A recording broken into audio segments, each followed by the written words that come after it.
Welcome back to Mr. Midnight. Before we start tonight's video, I need to ask you something. Have you ever driven through a really small town? The kind where there's just one diner, one gas station, maybe 500 people living there? Everything looks peaceful, right? Everyone's friendly. Everyone waves at strangers. Well, tonight I'm going to show you why that peace is sometimes just a cover for something much, much darker. We're heading to Oregon. 7 different small towns. 7 true horror stories that will make your blood run cold. And I'm not talking about ghost stories here. I'm talking about a waitress who discovered her entire town was being slowly poisoned. And when she tried to tell people, they threatened her family. I'm talking about creatures in the mountains that hunt humans for sport. Things that shouldn't exist but do. These stories come from police reports, hospital records, people who barely survived to tell what happened. If you're new to Mr. Midnight, hit subscribe right now because I bring you the scariest true stories every single day. Turn on notifications so you don't miss a single one. Trust me, after tonight, you're gonna think twice before stopping in any small town. So turn off the lights, lock your door, and let's begin. Because what you're about to hear really happened.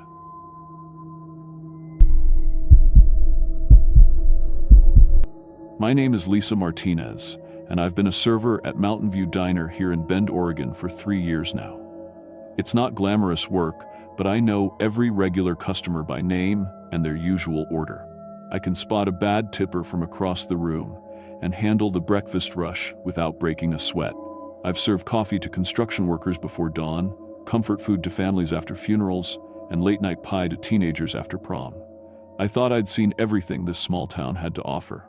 But what happened during the summer of 2023 changed everything I thought I knew about the water we drink every single day. It started with something as simple as a cup of coffee, and it ended with me standing in federal court, testifying against people who poisoned an entire city. Sometimes I wonder if I could have acted sooner. Sometimes I wonder how many people would still be alive if I had. This is my story. Mountain View Diner sits right on 3rd Street, with big windows facing the Cascade Mountains. We've got 24 booths with red vinyl seats that are cracked but comfortable, and a counter with 12 stools where the regulars like to sit. The coffee maker is older than me, but it makes the best coffee in town. At least, it used to. My boyfriend Jake works at the water treatment plant on the east side of town. He's been there for 5 years, ever since he graduated from community college with his water systems certification. He's proud of his job, always talking about how they keep the water clean and safe for all 85,000 people in Bend. The plant processes water from the Deschutes River, running it through filters and adding chemicals to kill bacteria. Jake knows every pipe and valve in that place. I work the morning shift, starting at 5 a.m. when the construction crews come in for coffee and breakfast. The diner smells like bacon grease and coffee, mixed with the pine scent that drifts in from the mountains. Our old cash register makes this satisfying ding when you hit the keys, and the grill hisses when Mary, our cook, drops eggs onto the hot surface. Everything has a rhythm here. Coffee pots brewing every 20 minutes, the bell above the door chiming when customers come and go, the soft scrape of forks against plates. It was the first week of June when Miss Henderson, one of our regulars, pushed her coffee cup away with a disgusted look. "Lisa, honey, what did you do to the coffee today?" she asked, wrinkling her nose. "It tastes like chemicals." I poured myself a small cup and took a sip. It tasted fine to me, maybe a little metallic, but nothing terrible. "I'll make a fresh pot," I told her, thinking maybe the pot had been sitting too long. But the fresh pot didn't help. Mrs. Henderson still complained, and so did Mr. Petrov, who'd been coming in for breakfast every Tuesday for 10 years. Then Mrs. Chen said her tea tasted off and asked if we'd changed brands. I didn't think much of it at first. People complain about coffee all the time. Too strong, too weak, too hot, too cold. But over the next few days, more customers mentioned the taste. They described it as metallic, chemical, or just wrong somehow. I started paying attention to which customers complained. It wasn't the young construction workers or the teenagers.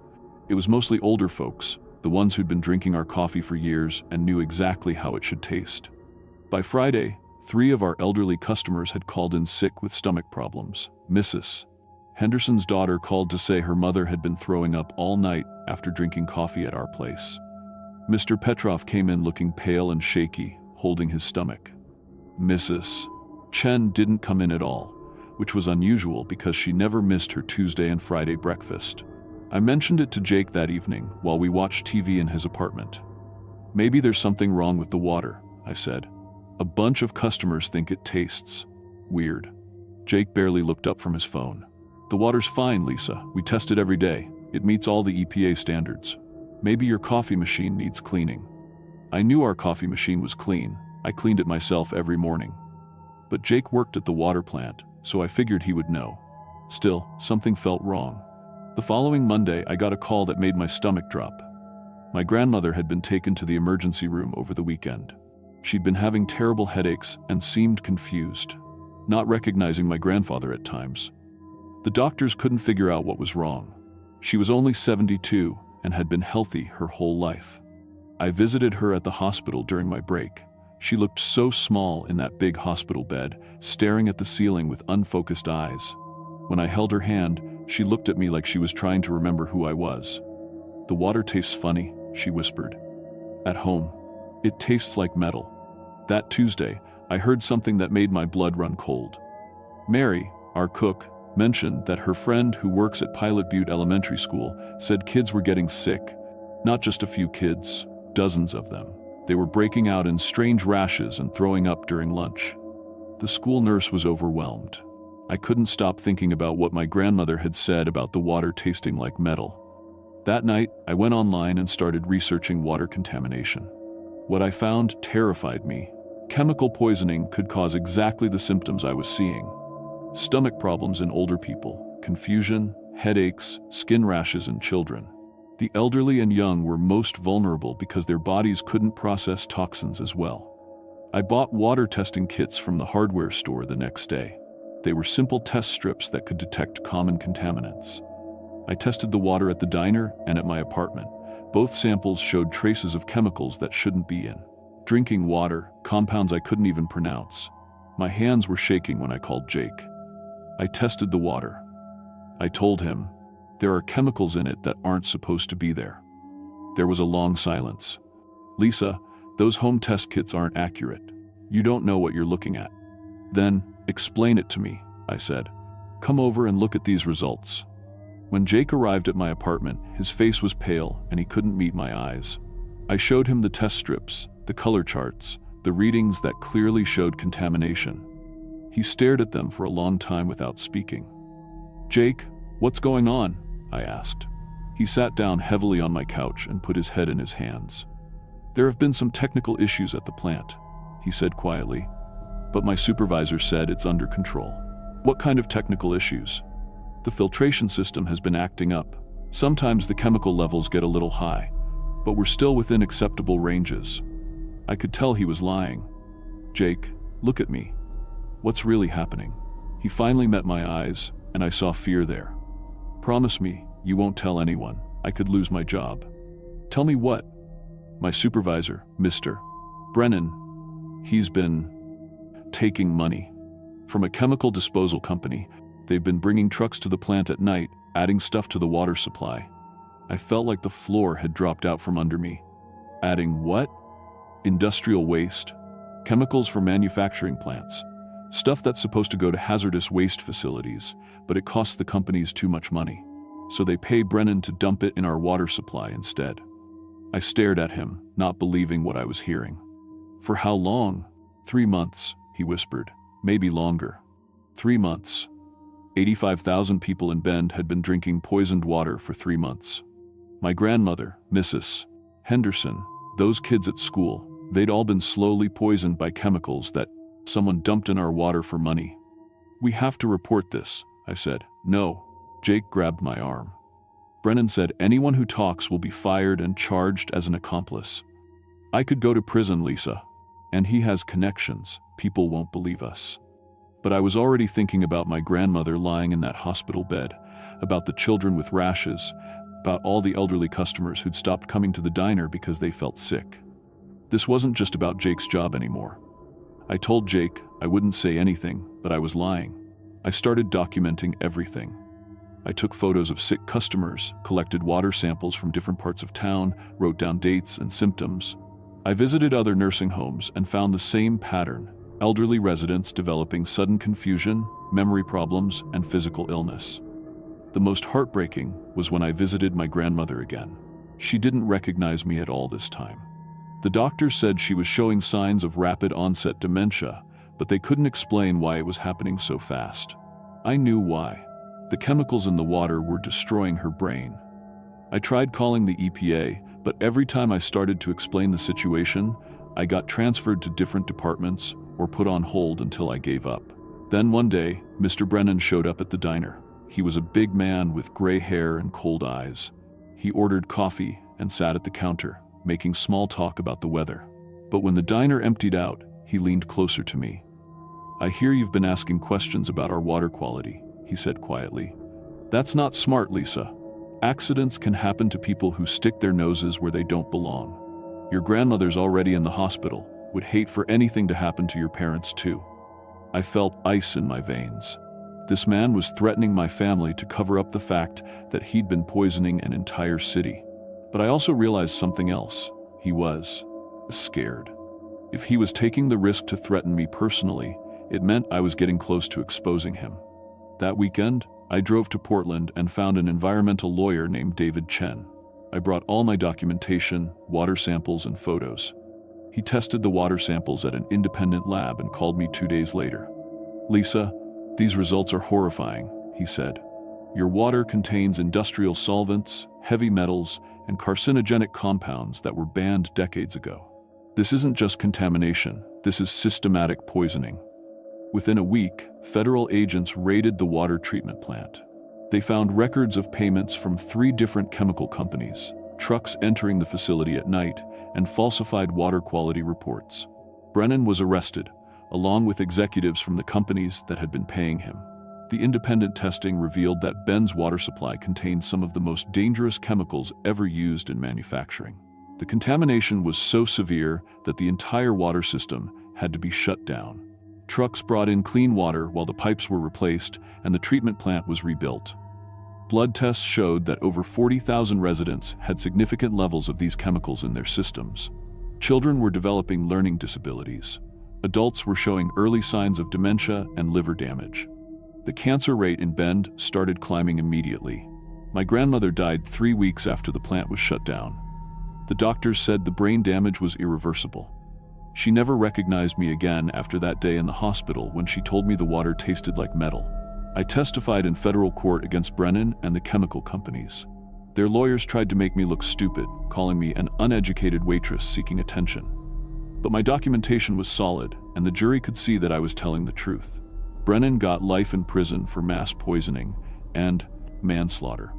The chemical companies paid over $3 billion in damages, though they never admitted wrongdoing. Jake testified against his supervisor and got immunity, but he had to find a new job in another state. The aftermath was devastating. Cancer rates in Bend increased by 300% over the next decade. Hundreds of children developed permanent learning disabilities. Dozens of elderly residents died from brain damage before the contamination was discovered. Families were destroyed by medical bills and lost loved ones. I couldn't go back to serving coffee after that. Every time I filled a cup, I thought about poison. I became an advocate for water safety instead, traveling around the country to speak about what happened in Bend. New federal laws now require real-time monitoring of all water supplies, partly because of what I documented. I still live with the guilt that I could have spoken up sooner. Maybe if I'd acted faster when the first customers complained, my grandmother would still be alive.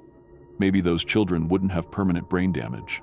But I also know that without the evidence I gathered, Brennan might never have been caught. He could have kept poisoning people for years. Sometimes people ask me if I'm proud of what I did. I tell them I'm not proud. I'm angry. I'm angry that it took a waitress with home test kits to discover what trained professionals were supposed to prevent. I'm angry that people died for money. And I'm angry that my grandmother's last words to me were about water tasting funny, because that's all she could remember through the confusion those chemicals caused. But I'm also determined. What happened in Bend can never happen again. Every glass of water should be safe. Every person deserves to trust that their government won't let them be poisoned for profit. My name is Lisa Martinez, and I helped expose the biggest case of environmental terrorism in Oregon's history. Sometimes, ordinary people have to do extraordinary things to protect the people they love. That's why I'm telling you this story. Because the water you're drinking right now might not be as safe as you think it is. And if something seems wrong, don't wait for someone else to speak up. Your life might depend on it.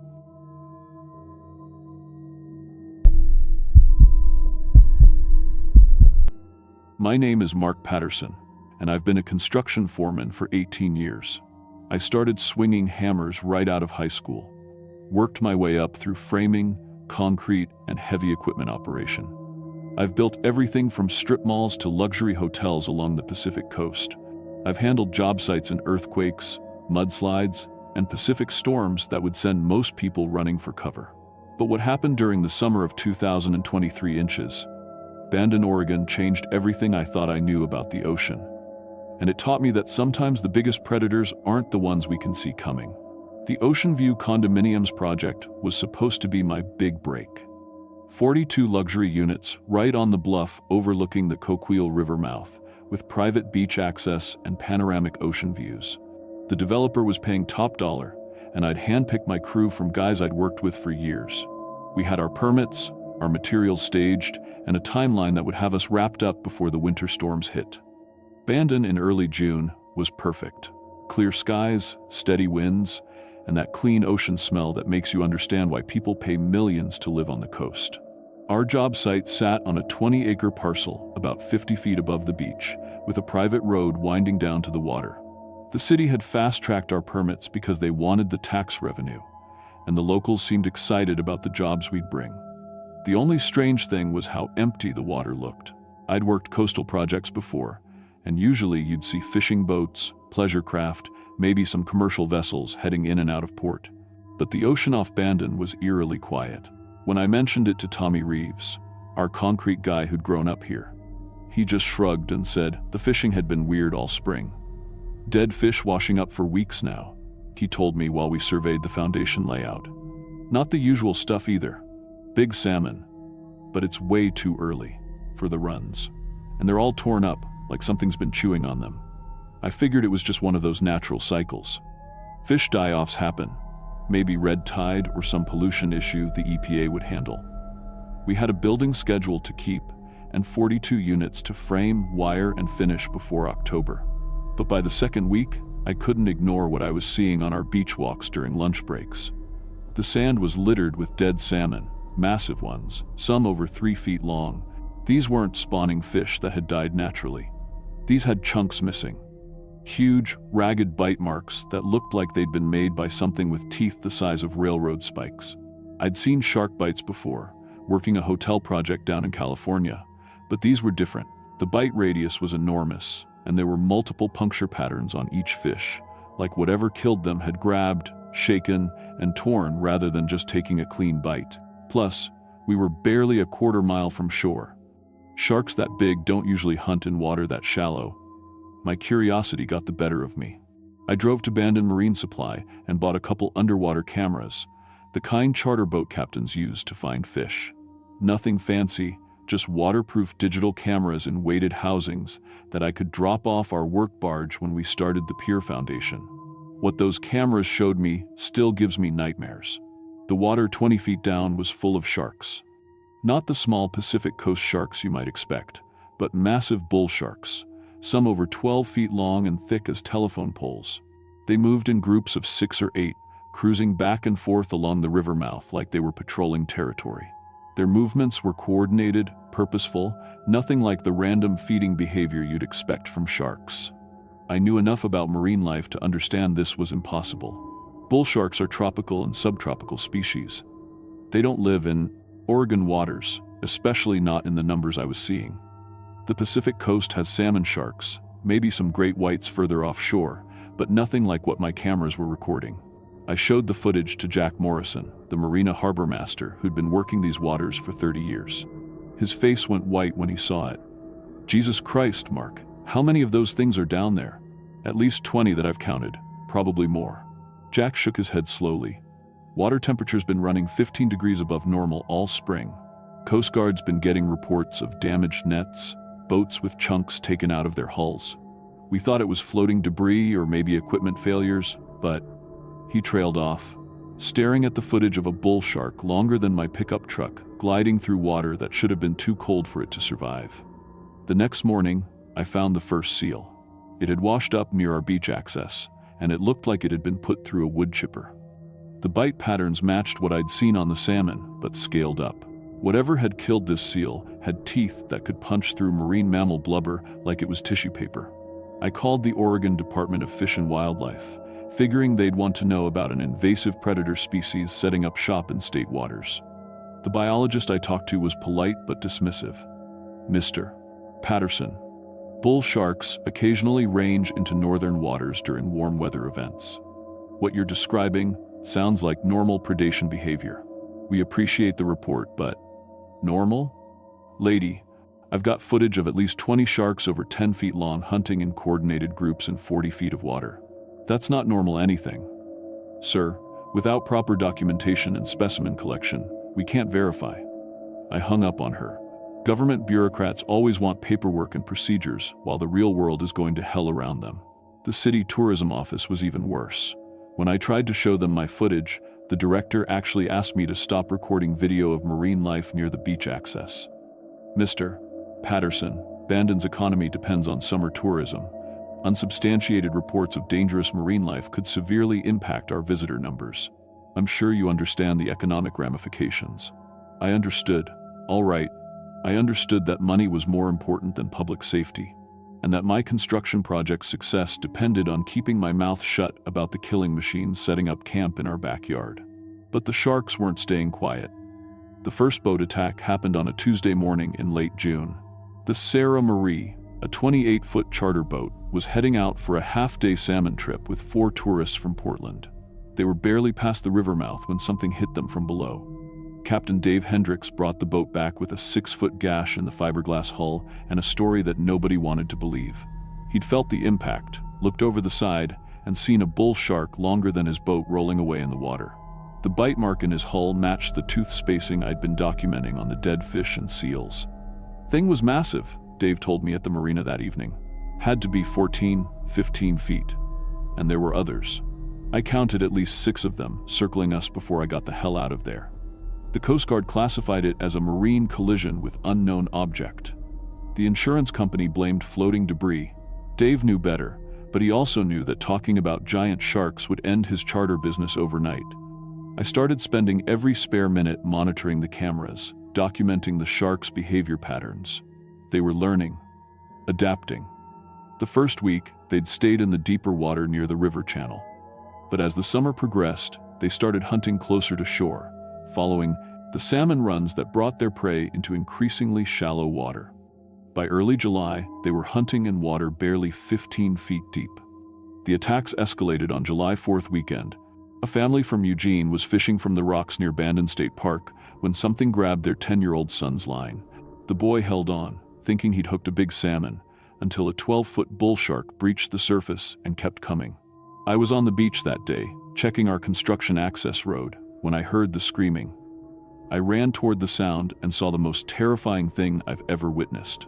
The shark had the boy's fishing rod in its mouth and was thrashing in water that couldn't have been more than 4 feet deep. The kid was being dragged toward deeper water while his parents grabbed for him. I didn't think. I just ran into the surf and tackled the kid, pulling him back toward shore while his father grabbed the fishing line and snapped it. The shark rolled once, showing us a mouth full of teeth like white daggers, then disappeared back toward deeper water. The boy lived, but he lost 2 fingers and needed 68 stitches. The official report blamed a large marine animal, species undetermined. The family was paid to sign a non-disclosure agreement with the State Tourism Board. That night, I couldn't sleep. I kept thinking about those teeth, about the intelligence I'd seen in the shark's eye when it looked at me in the surf. These weren't mindless eating machines. They were apex predators that had moved into new territory and were systematically learning to hunt in an environment they'd never encountered before. The water temperature readings confirmed my worst fears. The ocean off Oregon had warmed by 15 degrees since spring, creating a thermal corridor that allowed tropical species to survive in what had always been temperate waters. Climate change wasn't just melting ice caps and raising sea levels, it was fundamentally reshuffling marine ecosystems, bringing deep water predators into contact with human populations that had no evolutionary experience with them. 2 days later, a surfer disappeared near Devil's Punch Bowl. They found pieces of his wetsuit and his surfboard, bitten cleanly in half. The bite radius matched my measurements from the seal and salmon attacks, but the surf spot where he'd been riding waves was in less than 6 feet of water.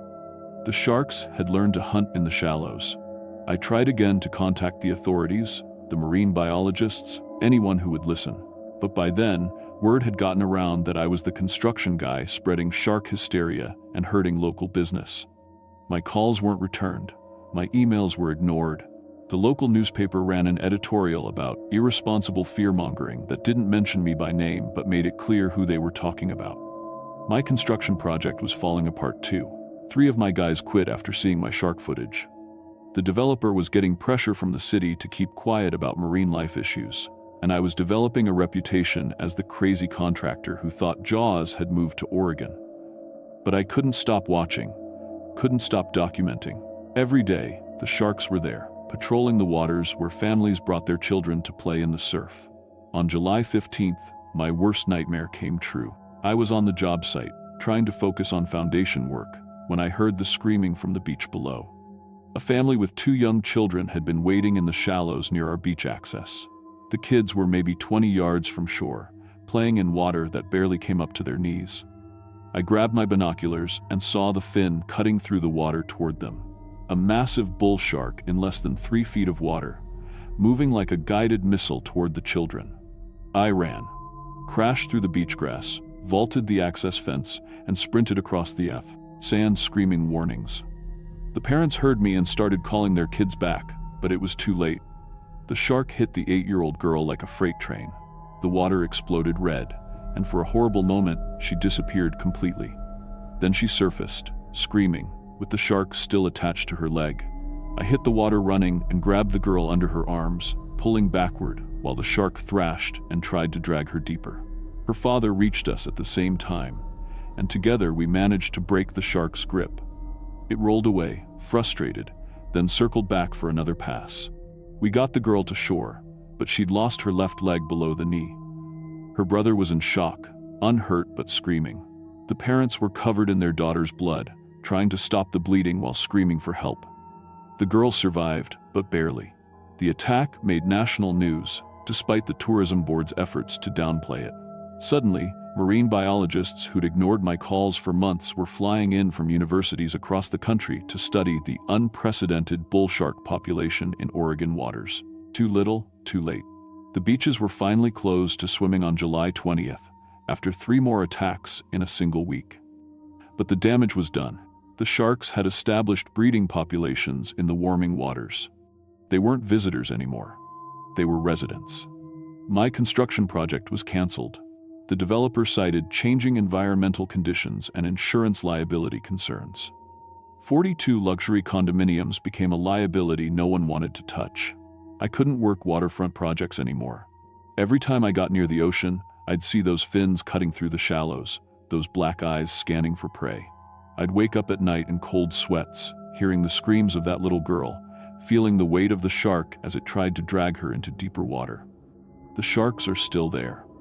Marine biologists now confirm that climate change has permanently altered the Pacific Northwest's marine ecosystem. Bull sharks, tiger sharks, and other tropical predators have established year-round populations in waters that were too cold for them just 5 years ago. 52 people died along the Oregon coast before the population stabilized. Dozens more were injured. Bandon's economy collapsed when tourists stopped coming. The fishing industry was devastated. I testified before Congress about what I'd witnessed, about the reality of marine ecosystem collapse and the urgent need for coastal climate adaptation. My documentation became crucial evidence in climate change litigation that finally forced the government to fund emergency monitoring systems. But it took 3 years and 52 lives for anyone to listen to what I'd been trying to tell them from the beginning. These days, I stick to inland construction projects. Mountain cabins, desert developments, anywhere that's at least 100 miles from the ocean. I still have nightmares about those black eyes in the shallows, about teeth the size of railroad spikes, and predators that learn to hunt where children play. The ocean isn't safe anymore, and in a warming world, nowhere is safe from the things that climate change is bringing to our shores. The sharks are still hunting in the shallows, and they're getting better at it every day.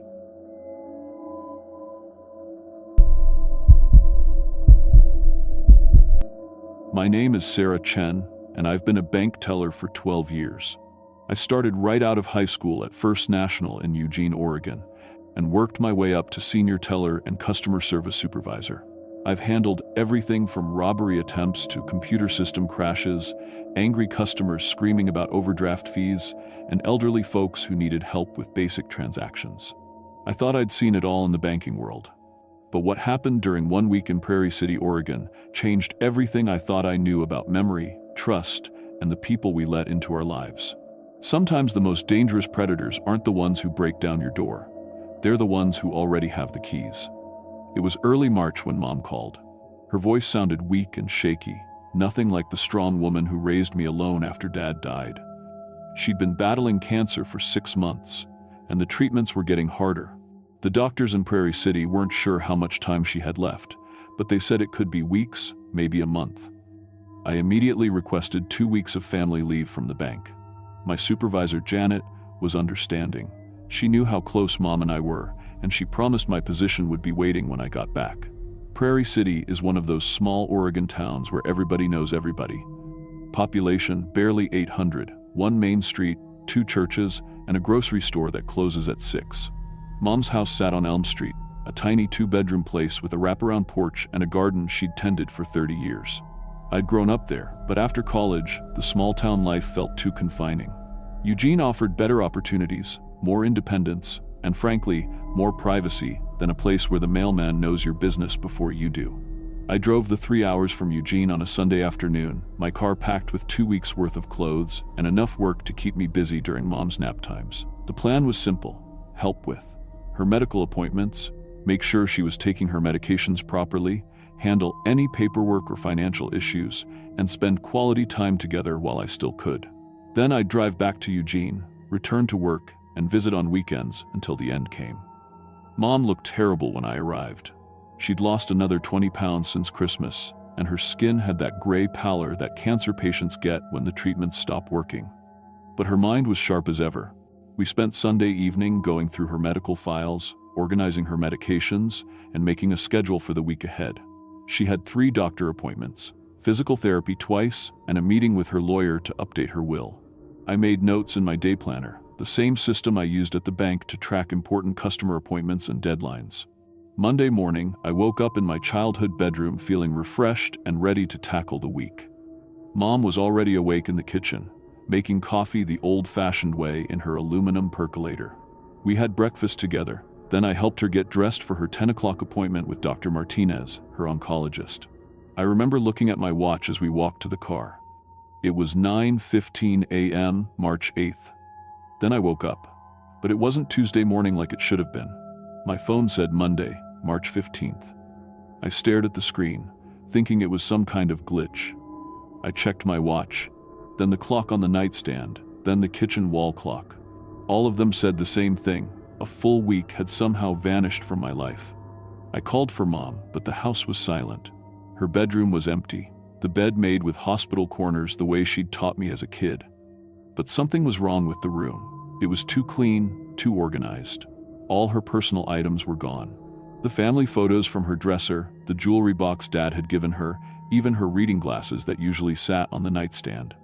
It looked like a hotel room after checkout. I ran through the house, searching for any sign of where she might be. That's when I found the envelope on the kitchen table, with my name written in my own handwriting. Inside were funeral programs. Mom's funeral programs. The service had been held on Wednesday, March 10th at Prairie City Methodist Church. Burial followed at Hillcrest Cemetery.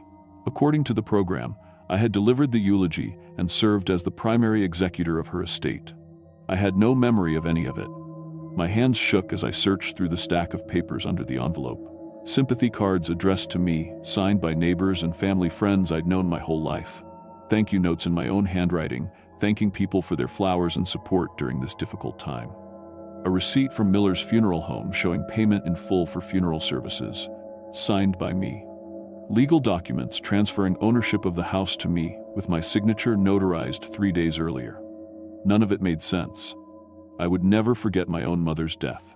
I would never forget planning her funeral, delivering her eulogy, or watching them lower her casket into the ground.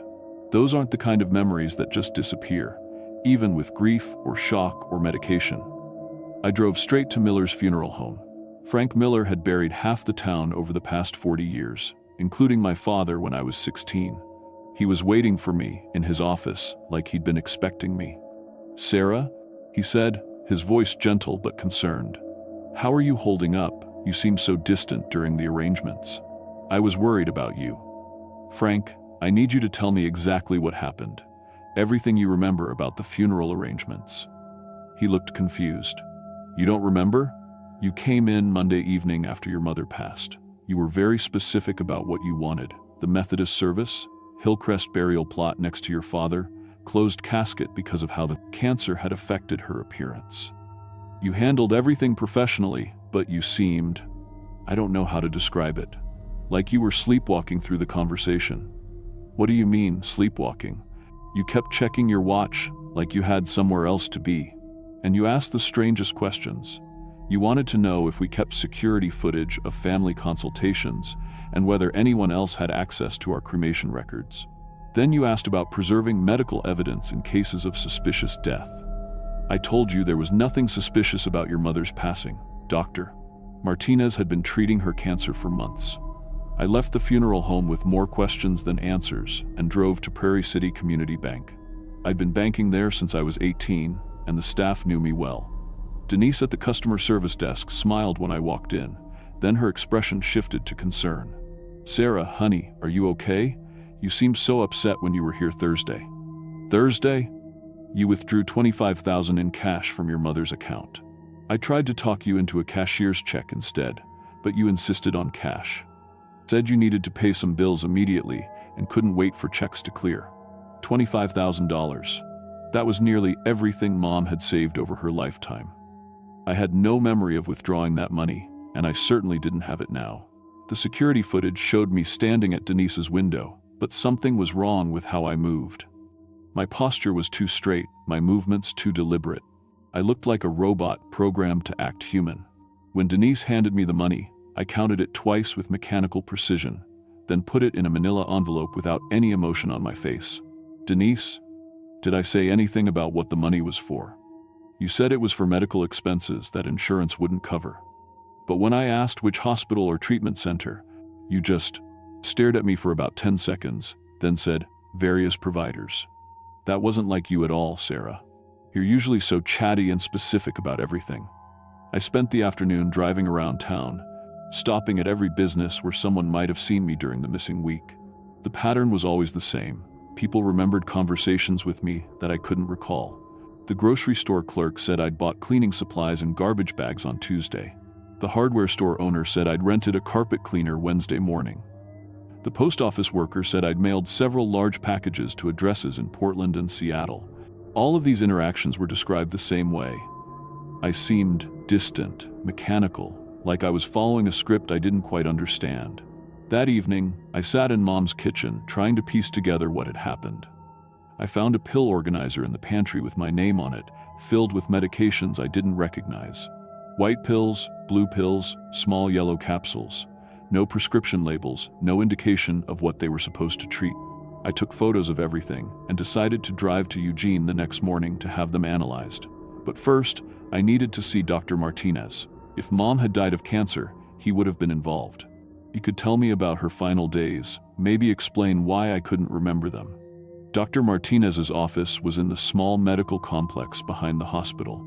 His nurse said he could see me between appointments, and I waited in the same room where I'd brought Mom for so many chemotherapy consultations.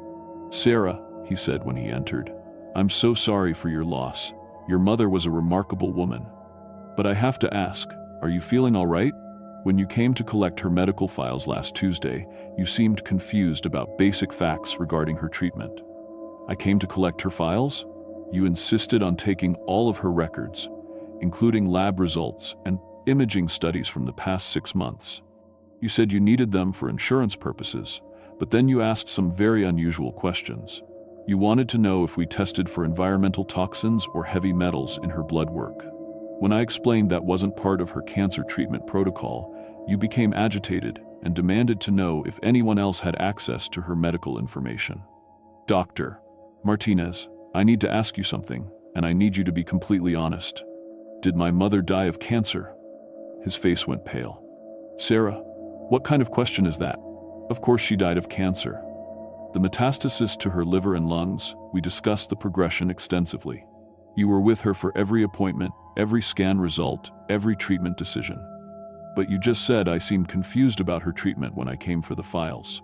Well, yes. You kept asking about toxicology tests and whether her symptoms could have been caused by poisoning.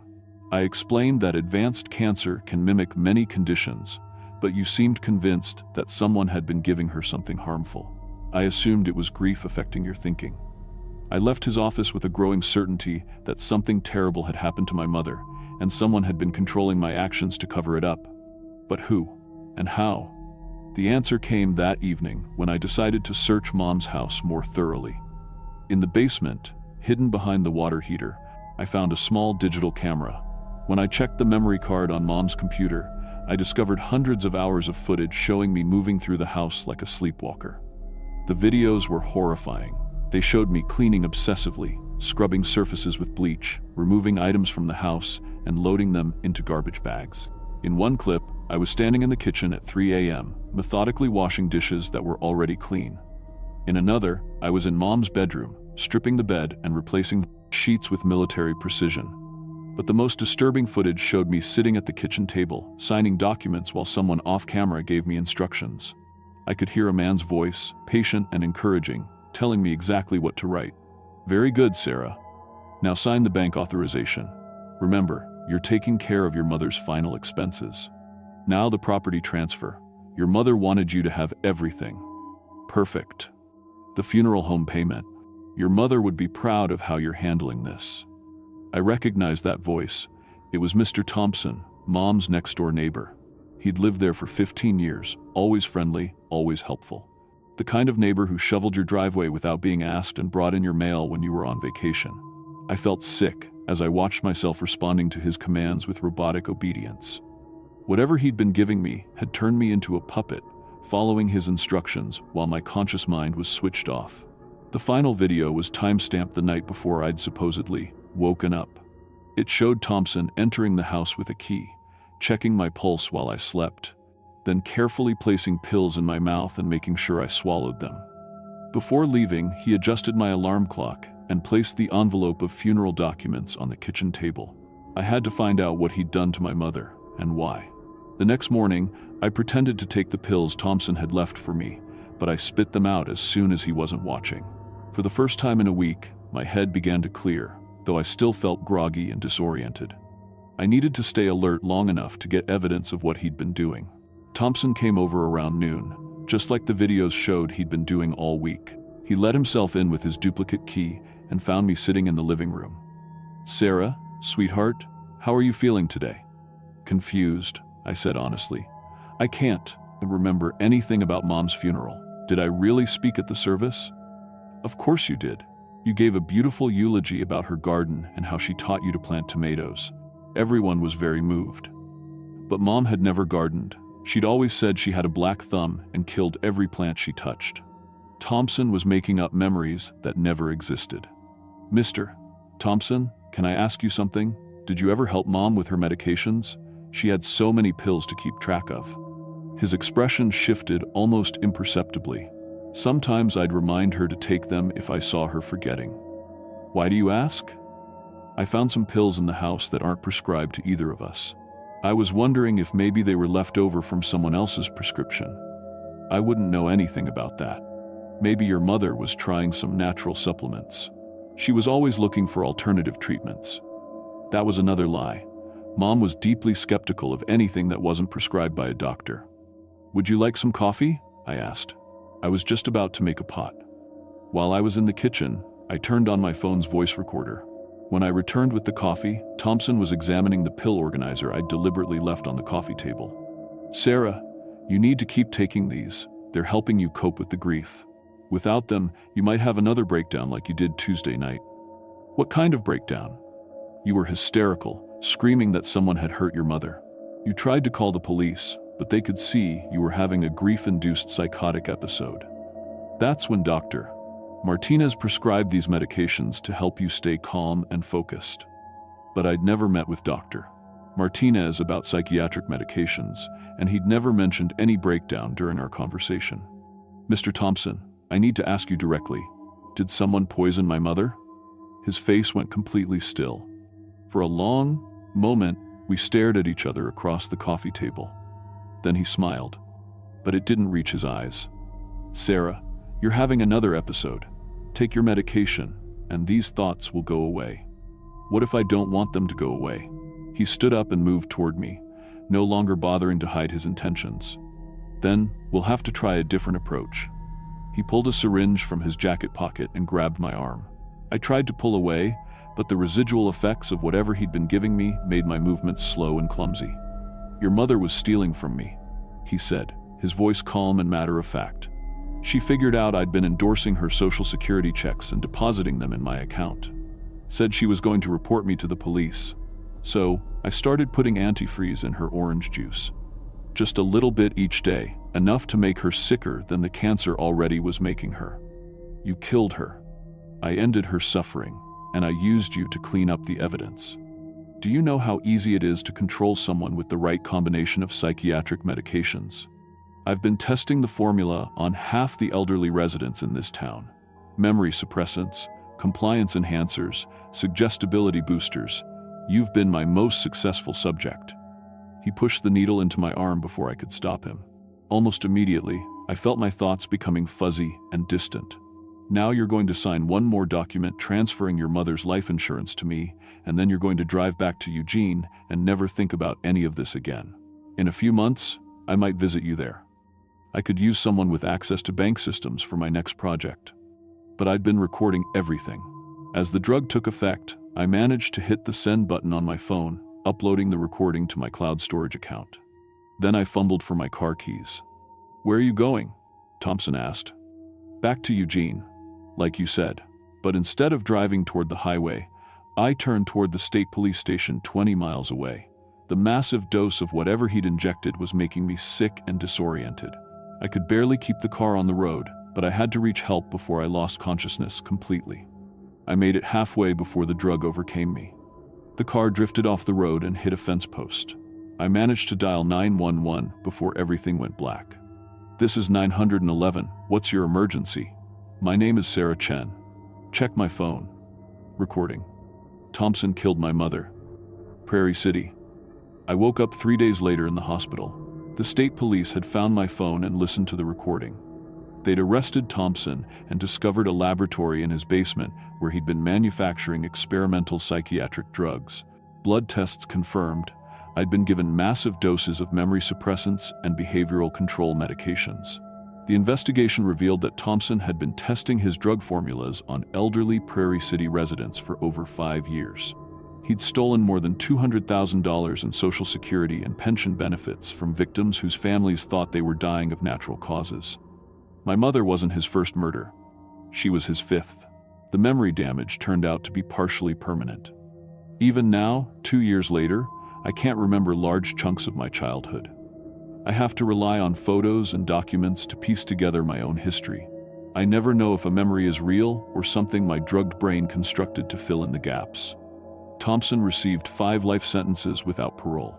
The case led to new laws requiring better oversight of caregivers who have access to elderly people's finances and medications.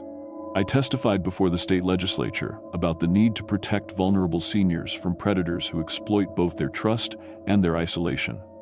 I never went back to work at the bank. I couldn't trust my own memory enough to handle other people's money.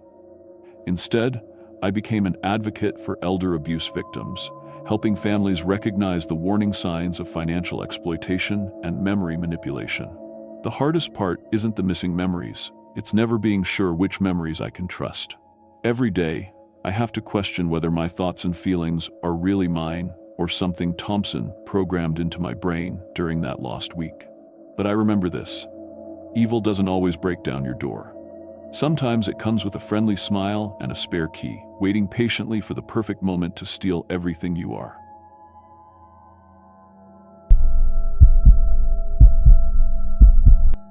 My name is Emma Rodriguez, and I've been working retail for 12 years. Started as a bag girl at 16, worked my way up to head cashier at Miller's Grocery here in John Day, Oregon. I've dealt with angry customers, shoplifters, and even had a gun pulled on me during a robbery 3 years back. I thought I'd seen everything this small town could throw at me. But what happened last winter in the courthouse basement didn't just change what I knew about my hometown, it changed what I knew about death itself. Some spirits don't rest until justice is served, and some truths are so violent they can reach across a century to drag you into hell. December 2023 was rough for us. My husband Jake got hurt bad in a logging accident, crushed 3 ribs and messed up his back real good. Workers' comp barely covered the medical bills, and with him out of work, we were falling behind on everything. The grocery store cut everyone's hours after Thanksgiving, so I was only getting maybe 25 hours a week. Not nearly enough. That's when Mrs. Patterson from the county office called. They needed someone to help clean out the courthouse basement before the new heating system got installed. Cash job, under the table, $15 an hour. With Christmas coming and Jake's prescription costs, I couldn't say no. The courthouse is this old brick building from 1889, sits right in the middle of town square. Most folks only go there for marriage licenses or property records. I'd never been in the basement before. Mrs. Patterson gave me the key on a Tuesday morning and said to just bag up anything that looked like old junk. The first thing I noticed was the cold. Not winter cold, something deeper, like the air itself was sick. The basement was bigger than I expected. Long hallway with 3 rooms branching off. Concrete walls, single bare bulb hanging in each room. But those bulbs kept flickering, casting shadows that moved when they shouldn't. I started in the first room, working my way through box after box. Old court records, tax documents, stuff going back decades. But I kept hearing things. Footsteps upstairs when I knew the building was empty. Voices speaking in a language I didn't recognize. Chinese, maybe? When I'd stopped to listen, everything went quiet. The temperature kept dropping.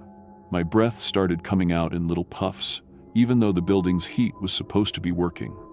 I found myself working faster, wanting to get out of there.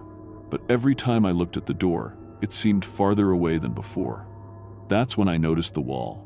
There was this section where the concrete looked different, newer somehow, like it had been patched up. But as I stared at it, I swear I could see handprints pressed against it from the inside. Like someone had been trying to claw their way out. When I blinked, the prints disappeared. The voices started again, clearer this time. A man's voice, desperate. Please, children, no hurt children. Then, a woman screaming. Then nothing. I should have run. Every instinct told me to drop everything and get out. But my hands moved on their own, working stones loose from the wall. Behind them was a gap, and in that gap was a metal box that felt ice cold to touch. The box was covered in rust that looked like dried blood. Someone had scratched words into the lid. Time capsule, truth for 2024 in handwriting that seemed to shift and crawl as I read it. When I opened it, the temperature plummeted. The light bulb above me exploded in a shower of sparks, leaving me in darkness. But somehow, I could still see the contents of the box, like they were glowing with their own sick light. Old photographs, sepia-toned and twisted with age. The top one showed a crowd gathered in our town square. Everyone dressed up fancy, American flags everywhere, but their faces, God, their faces were wrong. Stretched and distorted, eyes too wide, mouths open and silent, screams. Written on the back in that crawling handwriting, John Day Centennial Celebration, July 4th, 1924. I flipped through more photos with hands that wouldn't stop shaking. Each image was worse than the last. Parade floats dripping with something dark, families posing by the courthouse, but the children in the photos had no eyes. Kids in old-fashioned clothes holding what looked like severed fingers. Then I found the photo that made me vomit right there on the concrete floor. 20 men in white robes and hoods, standing in a circle around a burning cross. But hanging from that cross weren't just pieces of wood. There were 4 bodies, an older man, a woman, 2 small children, all Chinese, all charred beyond recognition. The robed figures were holding pieces of flesh, eating them. Under the photo were typed documents that wrote themselves as, "I watched," words appearing in fresh blood. Knights of the Ku Klux Klan, John Day Chapter #47. A membership list with names that made my blood freeze. At the top, James Hartwell, my great-grandfather. The handwritten confession started writing itself too, invisible hands moving across the page. They won't stop screaming. Even after we killed them, even after we burned them, they won't stop screaming. Every night I hear the Chen family calling my name. The children. Jesus Christ, what we did to those children. We didn't just kill them, we took our time. Made them watch each other die. The old grandmother, we made her eat her own fingers before Patterson cut her throat. The woman, I can't write what we did to her. The children begged in English, perfect English, said they were Americans too. We laughed and started with the smallest one. Their store wasn't the real reason. We just wanted to hurt something innocent. Wanted to see how much pain we could cause before they died. The devil himself couldn't have thought up what we did in that basement. We buried what was left in the teen woods past Miller's Creek. But they followed us home. Every member of our chapter started seeing them, burnt, mangled, begging for mercy we'd never given. Henderson put a gun in his mouth after 3 days. Williams hung himself from the same tree we'd used to torture the boy. I'm writing this because they won't let me sleep. They won't let me die. Every time I close my eyes, I'm back in that basement, watching Patterson peel the skin off that little girl while she was still alive, hearing her call for her mama in perfect English. This town is cursed, built on screaming. And someday, someone will find this box, and then the Chen family will finally have their revenge. The paper was signed in fresh blood. James Hartwell, damned forever. As I read the last word, every light in the basement came back on. But the bulbs were shining red now, casting everything in the color of blood. And I wasn't alone anymore. They stood in the corners of the room, barely visible at first. A Chinese family, 2 adults, 2 children, an elderly woman. But they were wrong, so wrong. Burnt flesh hanging in strips, fingers missing, eyes gouged out. The smallest child, maybe 6 years old, had no skin left on her face. They didn't speak with their mouths. The words came from inside my head, in perfect English. You found us. You know the truth. Now you must choose. Choose what? I whispered. Justice or silence. There is no middle path. The woman stepped closer. Half her skull was caved in, but she moved with terrible purpose. They eat our flesh still. Their children. Their grandchildren. Our pain feeds them, makes them strong, rich, happy. While we scream in the dark, the eldest child, a boy maybe 8 years old, held up his hands. All 10 fingers had been cut off at the knuckles. They play with our bones, make jokes about the screaming Chinamen, laugh about how we begged. But you, the father said, his throat opened wide enough to see his spine, you carry their blood, you are Hartwell, you can end this. The grandmother shuffled forward. Her feet had been cut off, so she dragged herself across the floor, leaving a trail of black blood. Choose quickly, child. The living ones know you are here. They come. I could hear them now, footsteps upstairs, moving fast, voices calling my name. Mrs. Patterson, Mr. Miller, Chief Brennan. But their voices were wrong too, distorted, like they were speaking through mouths full of rotting meat. What do you want me to do? I asked. The Chen family smiled, and their burnt faces split open like rotten fruit. Tell the truth, all of it, every horrible detail. Let the world know what kind of monsters built this place. And if I don't? The little girl without a face giggled, a sound like breaking glass. Then you stay here with us. Forever. Screaming in the dark while they feast on your pain. The footsteps were getting closer. I could hear Mrs. Patterson's voice. Emma? Emma, where are you? We know you found something. Just give it back, and we can all forget this happened. But her voice was coming from below me now, from under the concrete. Like she was buried alive down there. The Chen family was fading, becoming transparent. Choose now, they whispered in unison. Justice or damnation. I grabbed the box and ran. The basement hallway stretched out impossibly long in front of me, doors on both sides that hadn't been there before. Behind each door, I could hear screaming, men's voices begging for mercy, the sound of flesh being torn from bone, laughter that echoed from hell itself. The stairs seemed to move under my feet, trying to drag me back down. The walls bled. The ceiling pressed down, forcing me to crawl on my hands and knees. But I kept moving, clutching that cursed box against my chest. When I finally burst through the courthouse's front door, the sun was setting. But I'd only been down there for 2 hours. Time moves differently in places where evil has taken root. My car wouldn't start.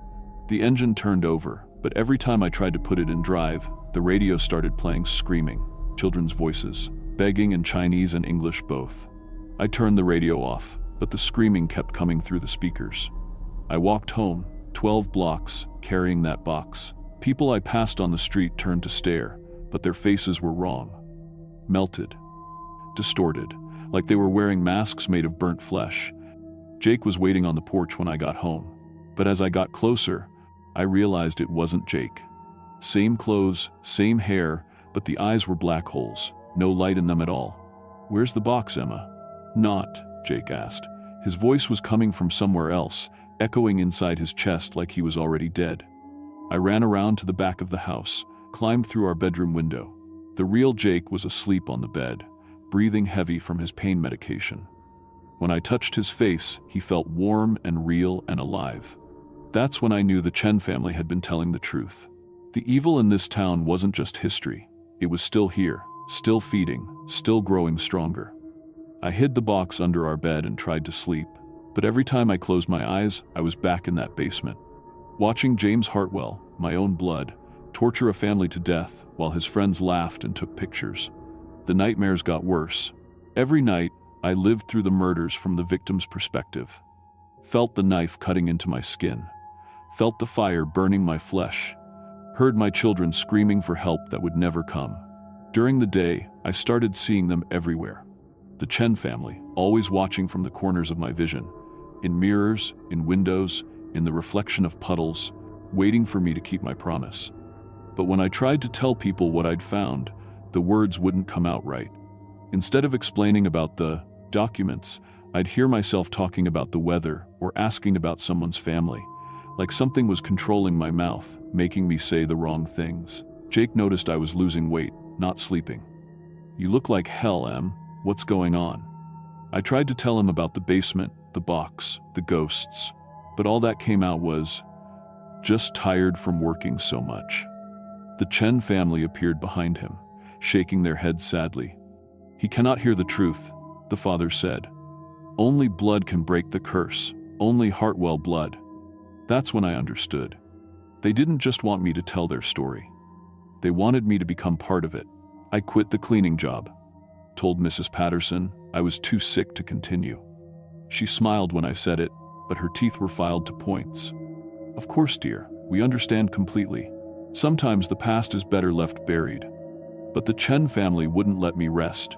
They started appearing in our house, standing by our bed while we slept. The little girl would sit on my chest, her burnt fingers tracing patterns on my face. The boy would whisper in my ear about what it felt like to have his skin peeled off while he was still alive. "Tell them," they'd say. "Make them pay. Make them suffer like we suffered."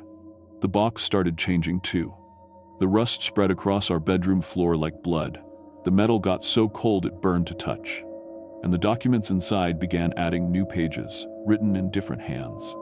Confessions from all the clan members, describing their crimes in horrible detail. I learned things I wished I'd never known. About the torture chamber they'd built in Miller's basement. About the other families they'd killed, Native Americans, a black family passing through, anyone who threatened their vision of a pure white town. About the rituals they'd performed, trying to summon something evil to give them power. And they'd succeeded. Something had answered their call. Something that fed on pain and terror and kept their bloodlines strong for generations. The descendants weren't just covering up old crimes. They were still serving that thing, still feeding it victims when they could get away with it. Missing hikers, runaway kids, people nobody would look for. John Day wasn't just built on murder. It was a feeding ground. I tried to leave town with Jake, told him we needed a fresh start somewhere else. But every road out of John Day led back to the town square. GPS systems malfunctioned. Maps changed while we weren't looking. The town wouldn't let us go. "You made a promise," the Chen family reminded me. "Justice or damnation. There is no escape until you choose." That's when I realized the truth. I wasn't investigating the past. I was being recruited. The Hartwell family had always been special to the entity that controlled John Day. My great-grandfather hadn't just been a clan member. He'd been the sacrifice, the one who gave his soul to bring the thing through. And now it wanted another Hartwell. It wanted me. But the Chen family had other plans. "You can end this," they told me. But not with words, not with evidence. The only thing that stops a monster is becoming a bigger monster. They taught me things in my dreams. How to see through the illusions that kept the town hidden from the outside world. How to speak words that would call down fire from heaven. How to become an instrument of divine vengeance. I learned that I wasn't the first person to find that box. Others had discovered it over the years, tried to expose the truth. But the entity had corrupted them all, turned them into servants, made them forget or disappear or go insane. The Chen family had been waiting for someone with Hartwell blood. Someone who could use their connection to the original sin to destroy it from within. On Christmas Eve, I made my choice. I took the box to the town square at midnight. All the descendants were there, waiting for me. Mayor Johnson, Chief Brennan, the Miller family, the Pattersons, dozens of them, all standing in a circle around the spot where the cross had burned 100 years ago. But they weren't alone. The thing they served was there too, a shadow with too many teeth, fed by a century of pain and murder. It had grown strong on the suffering of innocence, and now it wanted to feast on mine. "Give us the box, Emma," Mrs. Patterson said. Her voice was coming from multiple mouths now. "Join your family, take your place in the circle." They reached for me with hands that weren't quite human anymore. Fingers too long, skin like rotting leather, nails sharp as claws. That's when the Chen family appeared. Not as burnt corpses this time, but as they'd been in life. Whole and healthy and blazing with righteous fury. They stood between me and the descendants, and their presence made the shadow thing writhe and scream. "You want Hartwell blood?" I called out to the entity. "Then take it all." I opened the box and pulled out the photographs, the confessions, all the evidence of what had been done. But now they were more than just paper. They were weapons, soaked in 100 years of injustice and crying out for vengeance. I spoke the words the Chen family had taught me, words in a language older than English or Chinese, words that called down judgment on the guilty and their children's children. The photographs burst into flames that spread to everything they touched. But this wasn't ordinary fire. It burned cold and white, and it only consumed the guilty. The descendants screamed as their flesh melted, but their pain fed back into the entity, making it stronger. That's when I understood the final lesson. The only way to destroy something fed by suffering was to make it choke on more pain than it could swallow. I cut my own throat with the rusty edge of the box. My blood splashed across the town square, mixing with the earth where innocent people had died. And in that moment, I became a conduit for every scream, every plea for mercy, every moment of agony that had built this cursed place. The entity tried to feed on my death, but instead it got the full weight of its victim's pain reflected back. A century of torture, concentrated into a single instant of divine retribution. It exploded like a star going supernova, taking the descendants with it. Their bodies crumbled to ash that scattered on a wind that smelled like justice. I should have died that night. But the Chen family caught my spirit as it tried to leave, held me together with their love and gratitude. "Your work is not finished," they told me. "There are others, other towns, other secrets, other monsters wearing human faces. So here I am, telling you this story. Still walking, still breathing, but not quite alive anymore. I can see the hidden places now, the spots where evil has taken root and grown strong. I can hear the voices of the victims, calling for someone to remember their names. Jake thinks I'm in Portland, working at a coffee shop and recovering from what happened. He sees me every few months when I visit, and I let him believe I'm healing. But I'm not the woman he married anymore. I'm something else now, part human, part ghost, part instrument of justice. I've been to 7 other small towns in Oregon since John Day, found similar boxes hidden in similar basements, exposed similar secrets, and each time the pattern is the same. A founding atrocity, generations of cover-ups, an entity that feeds on pain and keeps the guilty families in power. But now they have something to fear. If you're listening to this, and you live in a small town where certain families have always been in charge, where missing persons cases get closed too quickly, where people whisper about things that happened long ago, start digging. Look for the hidden places. Listen for the voices of the dead, because they're waiting for someone brave enough to tell their stories. And if you won't, I will. The Chen family walks with me now, along with the Washingtons from Fossil, the Ramirez family from Mitchell, the Crow children from Spray. All the victims, all the forgotten dead, all gathering strength for the final reckoning. Oregon's small towns have been feeding monsters for over a century, but the feast is almost over, and when it ends, every family that profited from innocent blood will answer for their sins. We're coming, we're all coming, and this time we're not going quietly into the dark.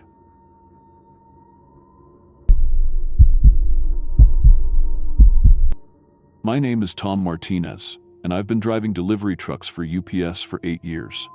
I know every back road, every dirt path, and every hidden driveway in Southern Oregon. I've delivered packages in snowstorms, heat waves, and floods.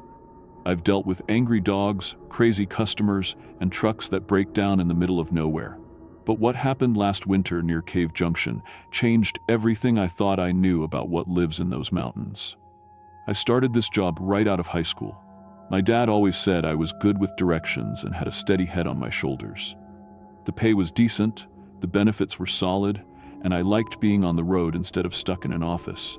After 8 years, I could drive my route with my eyes closed. I knew which houses had the mean dogs, which customers always wanted to chat for 20 minutes, and which roads turned into mud pits when it rained. My route covered the rural areas around Cave Junction, right up against the Siskiyou Mountains. Beautiful country, but remote. Some of these houses were miles apart, connected by narrow dirt roads that wound through thick forests. Cell service was spotty at best. If your truck broke down out there, you might be walking for hours before you found help. The company gave us these handheld scanners to track every package. Scan it when you pick it up, scan it when you deliver it. The system was pretty simple, and it kept the customers happy because they could track their stuff online. I also had a GPS unit in the truck, though after 8 years I barely needed it.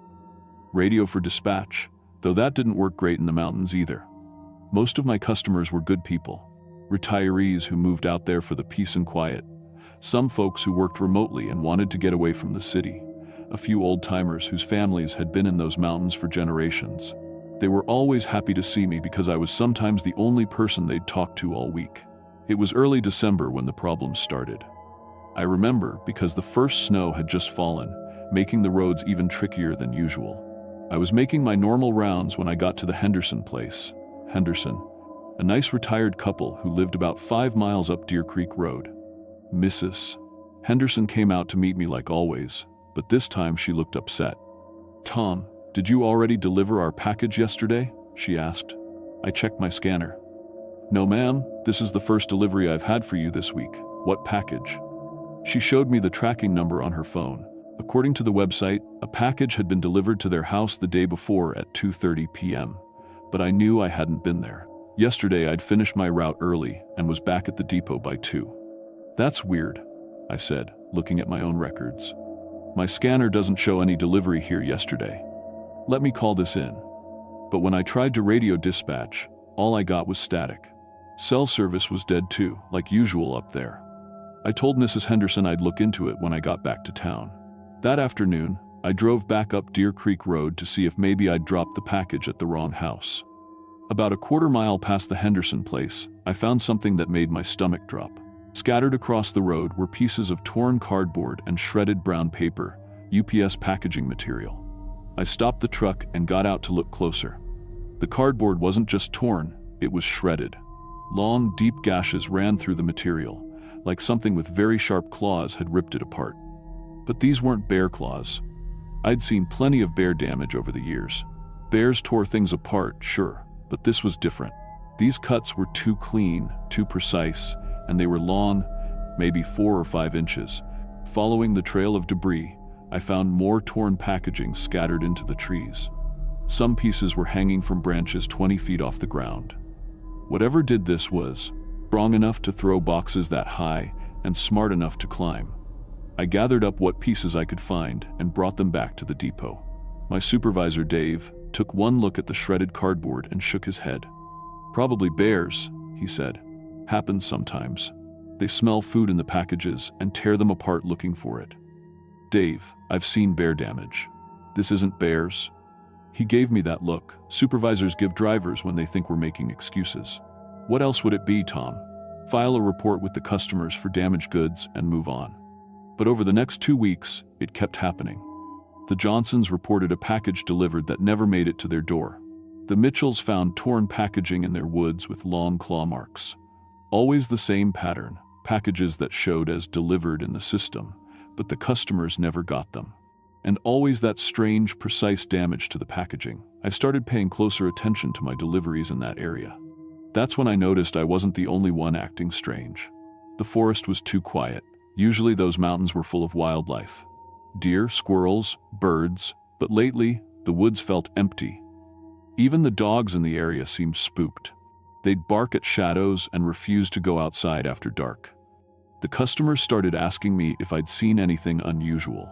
Old Pete Morrison, who'd lived up there for 40 years, pulled me aside during a delivery.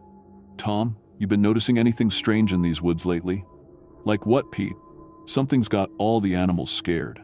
My hunting cameras haven't picked up a single deer in 2 weeks. That ain't natural." I thought about the shredded packages and those long claw marks. "Have you seen any bears around?" Pete shook his head.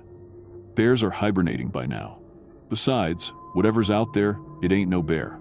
Found tracks yesterday that didn't match anything I know. Too big for a cougar, wrong shape for a bear. And they had what looked like thumbs." That night, I couldn't stop thinking about what Pete had said. Tracks with thumbs. I went online and started searching for unusual animals in the Siskiyou Mountains. Most of what I found was the usual stuff: bears, cougars, maybe the occasional wolf. But then I found some older articles about Native American legends from the area. The Yurok tribe had stories about creatures they called bone walkers. According to the legends, these things lived deep in the mountain caves and only came out to hunt. They were described as tall, pale, and able to walk on either 2 legs or 4. The stories said they were intelligent, used tools, and had a taste for human flesh. I figured it was just old stories, but something about the description made my skin crawl.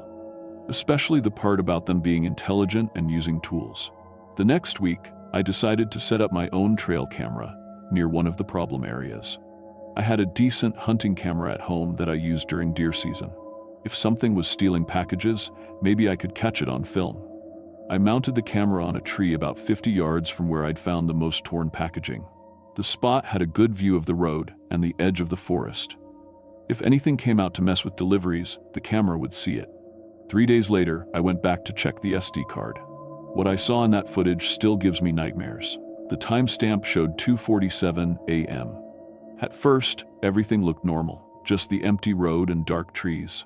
Then something moved at the edge of the frame. At first I thought it was a person crawling on their hands and knees, but as it moved into better view, I realized this thing was way too big to be human. It was maybe 7 feet long from head to tail, moving on all 4s through the trees with a fluid, unnatural grace. Its limbs were too long for its body, like someone had stretched a person out on a rack. The skin looked pale, almost white in the blast, infrared camera. But the worst part was how it moved. It wasn't clumsy like a bear or cautious like a deer. It moved with purpose, like it knew exactly where it was going. The creature stopped and turned toward the camera. For just a moment, I got a clear view of its face. It was almost human, but wrong. The proportions were off, the mouth too wide, the eyes too large. And when it opened its mouth, I could see rows of sharp teeth that definitely weren't human. Then it was gone, disappearing into the trees faster than anything that size should be able to move. I watched that footage over and over, trying to convince myself it was fake somehow. Maybe someone in a costume, or some kind of camera malfunction. But the more I watched, the more real it looked. The way it moved, the way the infrared picked up its body heat. This wasn't a hoax. I brought the footage to Dave the next morning, but he barely looked at it. "Tom, I don't know what kind of game you're playing, but I don't have time for it. You've got deliveries to make." "Dave, this thing is stealing our packages. Look at the footage." What I see is a blurry video that could be anything. Maybe it's a bear. Maybe it's someone's escaped livestock. Either way, it's not my problem unless it starts costing the company money. But it was costing money. More packages were going missing every week, and customers were getting angry. The insurance claims were adding up, and I was starting to notice something even more disturbing. The thing seemed to be getting bolder. At first, packages only went missing on remote roads where there were no witnesses. But lately, it was happening closer to populated areas. And I was starting to feel like something was watching me during my deliveries. It started as just a feeling. That creeping sensation you get when someone's staring at you. I'd be making a delivery and suddenly feel the hair on the back of my neck stand up. I'd look around, but never see anything. Just trees and shadows. Then I started seeing the eyes. They were always at the edge of my vision, just bright enough to catch in my peripheral vision. When I'd turn to look directly, they'd be gone. But I knew something was out there, watching me work. The first time I saw them clearly was during an evening delivery to the Thompson Ranch. It was getting dark, and I was hurrying to finish my route before I lost the light completely. As I walked back to my truck after dropping off their package, I saw two pale, reflective eyes watching me from the tree line about 50 yards away. They were too high off the ground to be a deer or a dog, too far apart to be a raccoon. And they didn't blink or look away when I stared back at them. They just watched me with an intelligence that made my skin crawl. I got in my truck and drove away as fast as I safely could on that dirt road. That weekend, the Martins called me at home. Their dog, a big German shepherd named Rex, had been found dead in their yard. But it wasn't just dead, it had been torn apart and the bones were arranged in a neat pile next to their porch. "Tom, we know you've been having problems with packages getting stolen, Mrs. Martin said on the phone. "Do you think the same thing that's doing that killed our dog?" I didn't know what to say. Rex was a big, tough dog who'd chased off bears before. What could kill him and then arrange his bones like that? The next Monday, I made a decision that probably saved my life. I started carrying my shotgun in the truck. It was against company policy, but I didn't care anymore. Whatever was out there, it was getting more aggressive, and I wasn't going to be caught defenseless. I kept the gun hidden under a tarp behind my seat. If Dave found out, I'd probably get fired, but that seemed like a small price to pay for staying alive. For 2 weeks, everything seemed normal. No missing packages, no weird sightings, no feeling of being watched. I started to think maybe whatever it was had moved on to some other territory. I should have known better. It was a Tuesday afternoon in late January when my truck started making that grinding noise near Cedar Falls Road. I'd heard that sound before. The transmission was going out. I managed to limp the truck to a wide spot in the road before it died completely. I was about 3 miles from the nearest house, with no cell service and a radio that couldn't reach dispatch through the mountains. The sun was already getting low, and it would be dark in a couple of hours. I popped the hood and pretended to look at the engine, but I knew there was nothing I could do. This was going to require a tow truck. That's when I heard the branches breaking in the forest behind me. At first I thought it might be a deer or maybe someone's loose cattle, but the sound was wrong. Too deliberate, too rhythmic. Something large was moving through the trees, and it was headed my way. I grabbed my shotgun from under the tarp and checked to make sure it was loaded. The breaking branches were getting closer, and I could hear something else now, a clicking sound, like someone rapidly snapping their fingers. The creature emerged from the trees about 40 yards away from my truck. Seeing it on the trail camera footage was one thing. Seeing it in person was something else entirely. It was even bigger than I'd thought, probably 7 feet tall when it reared up on its hind legs. Its skin was bone white and stretched tight over a frame that looked like it had been designed by someone who'd only heard humans described secondhand. Its arms were too long and ended in hands that had too many joints. Its legs bent in directions that didn't seem right. But the worst part was its face.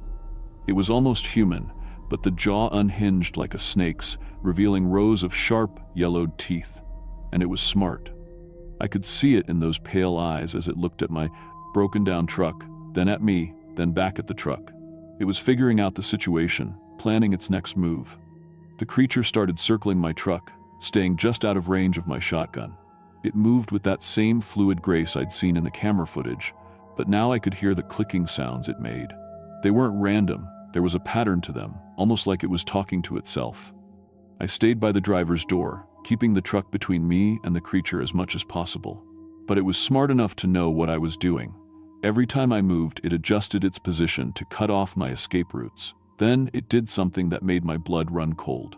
It picked up a piece of broken tree branch and started scraping it against my truck's side panels. Long, deliberate scratches in the paint. It was marking my truck the same way it had marked those packages. I was its prey now, and it was playing with me. The creature moved to the front of my truck and began systematically puncturing my tires with what looked like a sharpened deer antler. One by one, I heard the hiss of air escaping. It worked methodically, almost casually, like a mechanic working on a routine repair. When it finished with the tires, the creature sat back on its haunches and made that clicking sound again. But this time, it sounded different. It sounded like laughter. I realized I was trapped. The truck wouldn't run, the tires were flat, and this thing was between me and any possible help. My hands were shaking as I kept the shotgun pointed at it, but I didn't dare fire unless it actually attacked. I only had 5 shells, and I had a feeling I was going to need every one. The creature seemed to sense my fear. It tilted its head to one side, studying me with those intelligent eyes. Then it started moving closer. I backed against the truck and raised the shotgun. "Stay back!" I shouted, though I don't know why I thought talking to it would help. The creature stopped and tilted its head the other way, like it was curious about the sound I'd made. Then it opened that impossible mouth and made a sound that was almost like human speech, but twisted and wrong. That's when I heard the helicopter. The creature heard it too. Its head snapped toward the sound, and for the first time since it had appeared, it looked uncertain. The helicopter was getting closer, and the creature seemed to understand what that meant. It looked at me one more time, and I swear it looked disappointed. Then it turned and disappeared into the forest, so fast I barely saw it go. The helicopter belonged to the local search and rescue team. Someone had seen my truck on the road and called it in when they realized it had been there for hours without moving. They found me sitting in the cab, still holding my shotgun, shaking like a leaf. The paramedics said I was in shock. The sheriff took my statement, but I could tell he didn't believe a word of it. He kept asking if I'd been drinking or if I was on any medications. When I tried to show him the claw marks on my truck, he said they could have been made by anything. Probably a bear, he said, same as David said about the packages. They can get pretty aggressive when they're hungry. I quit UPS the next week and moved to Portland, but I couldn't stop thinking about what I'd seen. I started researching everything I could find about the Siskiyou Mountains and the creatures that might live there. That's when I found the historical reports. Dating back to the 1800s, there were accounts from loggers, miners, and hikers who'd encountered something matching the exact description of what I'd seen. They called it different names: the bone walker, the cave crawler, the mountain devil, yes, but the descriptions were all the same. A tall, pale, intelligent creature that lived in the mountain caves and hunted humans for food. 6 months later, I was contacted by a cryptozoologist named Dr. Sarah Chen, who'd heard about my encounter through some online forums. She was putting together an expedition to investigate the Siskiyou crawler, and she wanted me to guide them to the location where I'd seen it. Against my better judgment, I agreed. We went back in late summer with a full team of researchers and enough camera equipment to film a movie. We found the caves Pete Morrison had mentioned, deep in the mountains where no hiking trails went. Inside, we discovered evidence that something had been living there for a very long time. There were bones, lots of them. Most were from animals, deer, elk, smaller creatures, but some were human. Old bones, probably decades old, but also some that looked much more recent. They'd been cracked open and the marrow extracted. We also found tools, crude implements made from sharpened animal bones, but showing a level of intelligence and planning that no known animal possessed. Whatever lived in those caves could think, plan, and create. Dr. Chen's team documented everything and sent samples to labs for analysis. The bone marks didn't match any known predator. The tools showed clear signs of intelligent design, and the DNA samples they managed to extract didn't match anything in any database. The footage I'd captured with my trail camera became the centerpiece of Dr. Chen's research. After months of analysis, she concluded that the Siskiyou crawler represented either an unknown species of primate or possibly something even more unusual. But the creature had learned from our intrusion. After our expedition, the sightings stopped. No more missing packages. No more mysterious kills. It was like it had figured out that humans were studying it and decided to lay low. The Forest Service quietly increased patrols in the area, though they never said why. A few hiking trails were permanently closed. The official reason was unstable terrain, but locals knew better. I still get calls from Dr. Chen. Sometimes. She tells me about new sightings, usually from hikers or hunters who venture too far off the beaten path. The creature is still out there, still hunting, but it's learned to avoid areas where humans might have cameras or weapons. Sometimes I wonder if I should have kept my mouth shut about what I saw. Maybe if I'd just stayed quiet, people would be safer. But then I think about all those missing hikers over the years, all those unexplained disappearances in the mountains. At least now people know to be careful. The Siskiyou crawler is real. It's intelligent, it's dangerous, and it's still out there in those mountains. If you ever find yourself on a lonely road in the Siskiyous after dark, keep your doors locked, your engine running, and pray that you don't see those pale eyes watching you from the trees. Because once it sees you, it doesn't forget.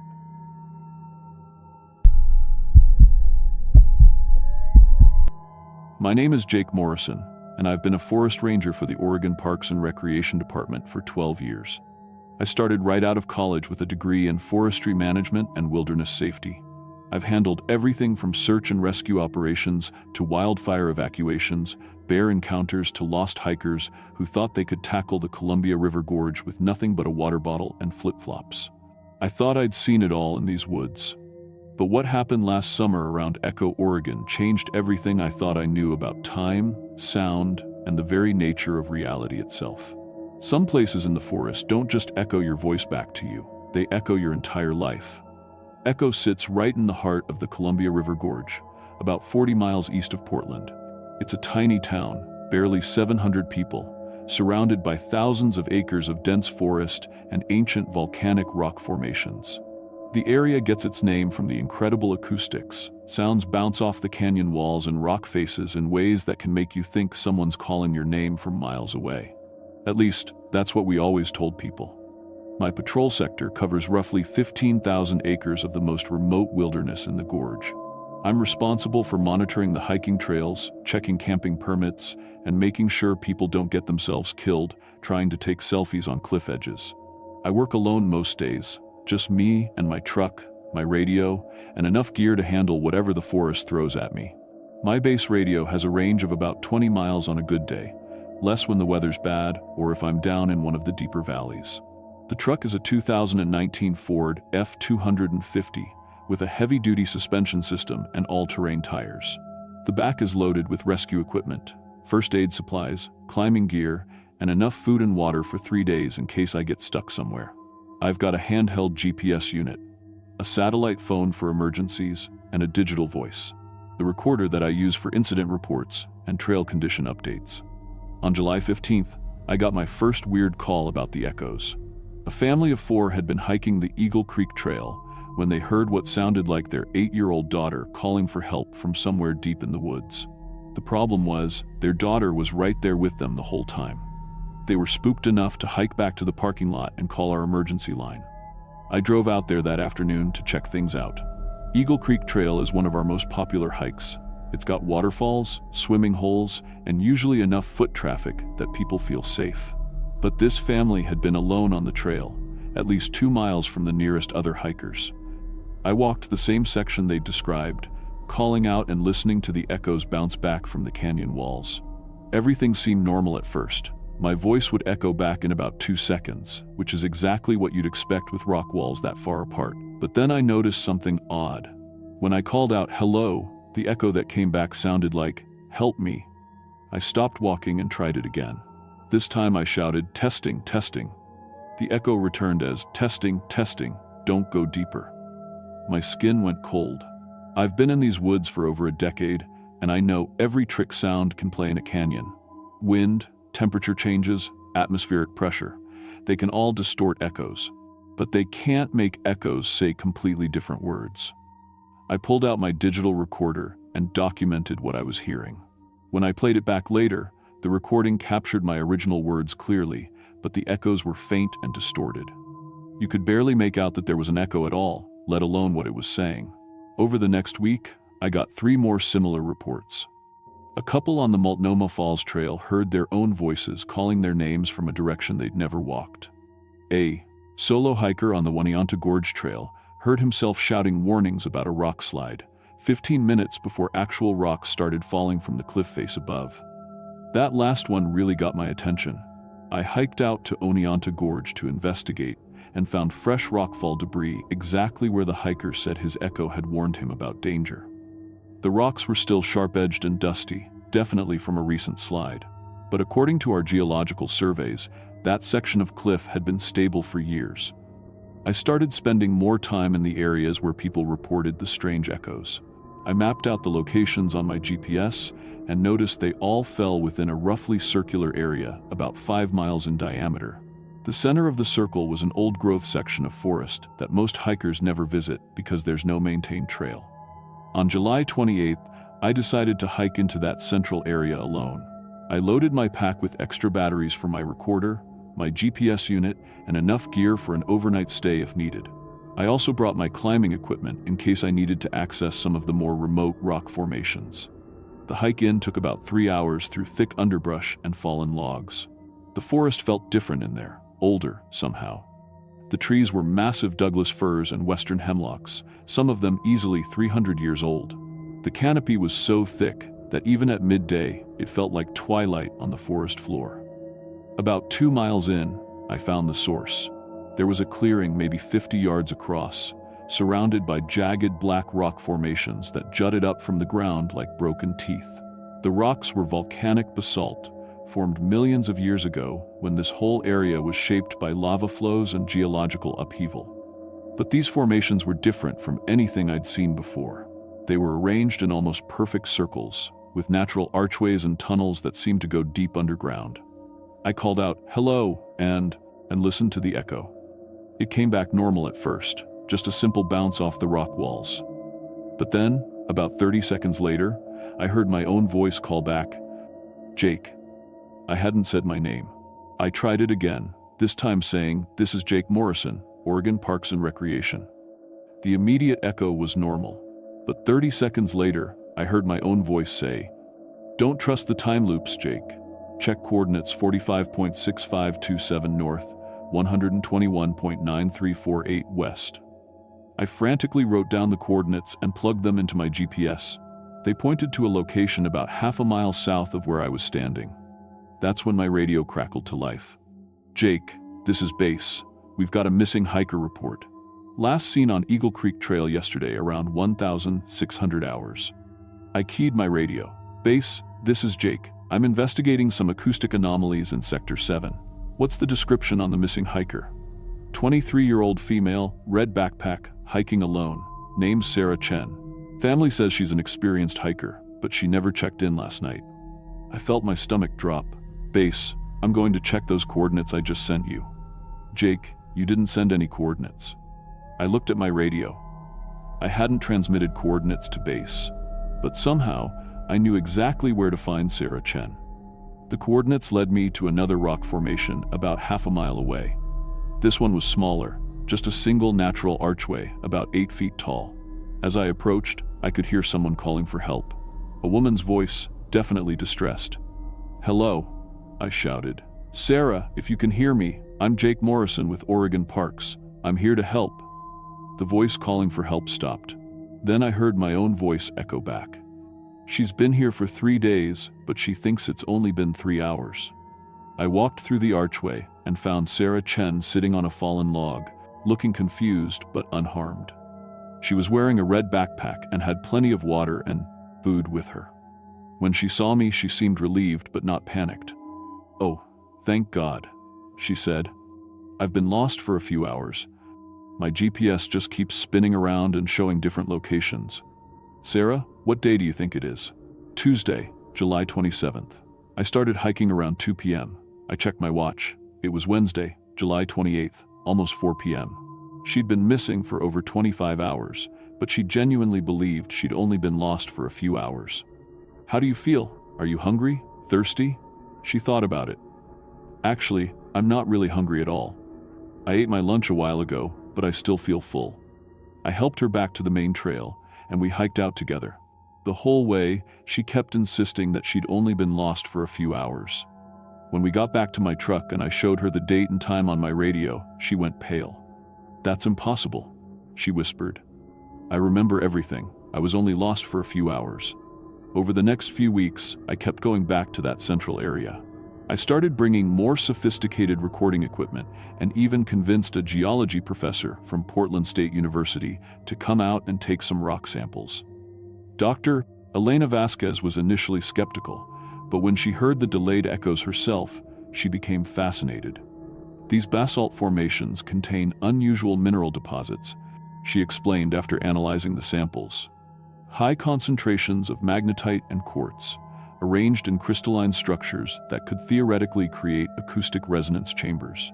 But the temporal displacement you're describing should be physically impossible." I kept detailed logs of every echo I heard.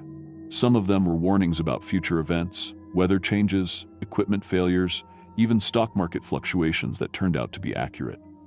Others seemed to be messages from the past. I heard voices that claimed to be previous forest rangers who had worked this area decades ago. One voice, claiming to be a ranger named Tom Sullivan, who worked here in the 1970 seconds, gave me detailed information about a trail system that had been abandoned and overgrown years before I started working here. When I checked the historical records, Tom Sullivan had indeed been a ranger in this area from 1973 to 1979. He died in a climbing accident in 1980. The strangest thing was when I started receiving messages from myself. I would hear my own voice giving me information about things that hadn't happened yet. My future self warned me about a wildfire that would start near the Bonneville Dam on August 15th. I reported it to my supervisor, who thought I was having a breakdown. But on August 15th, a lightning strike started a fire exactly where my future self had predicted. I managed to get fire crews positioned ahead of time, and we contained it before it could spread to any inhabited areas. Officially, it was credited to good planning and quick response. Unofficially, I'd prevented a disaster using information from my own future. By September, I'd mapped out several locations where the time echoes occurred. They all seemed to be connected to specific geological formations, places where underground caves and passages created complex acoustic chambers. Sound waves would travel through these chambers and emerge at different times, sometimes carrying information from different temporal periods. I found 3 more missing hikers this way, people who had been lost in time loops, existing in temporal bubbles where minutes stretched into hours or days. They were all alive and unharmed, but they'd lost time, sometimes just hours, sometimes days or weeks. The strangest case was a man named David Park who'd been missing for 6 months. I found him in one of the deeper time echo zones, convinced that he'd only been hiking for about 2 hours. He hadn't aged a day. His food and water were still fresh in his pack, but according to his family and the missing persons reports, he'd vanished in February. It was now September. I've learned to navigate the time echo zones safely. I know which areas to avoid and which passages lead to stable time flows. I carry extra equipment now, backup GPS units, atomic clocks, and radio beacons that help me track temporal displacement. The government scientists who eventually came to investigate confirmed what Dr. Vasquez had suspected. The unique mineral compositions in these volcanic formations create localized temporal anomalies. Sound waves traveling through the underground chambers can emerge at different points in time, carrying information from past and future events. I still work as a forest ranger, but my job description has expanded. I'm part of a small team that monitors temporal anomalies in national parks and wilderness areas. We keep the locations classified to prevent exploitation or tourism that could be dangerous. I age slowly now. Exposure to the temporal fields has some kind of preservative effect. I look maybe 5 years older than I did when this all started, but it's been nearly 3 years. I receive regular messages from future versions of myself, sometimes decades in the future, still protecting these forests and guiding lost travelers through areas where time moves differently. The echo chamber, as we've come to call the central anomaly, has become a carefully guarded secret. Only a handful of people know what's really happening in these woods. We've managed to prevent any serious accidents, and we've rescued dozens of people who would have otherwise been lost in time.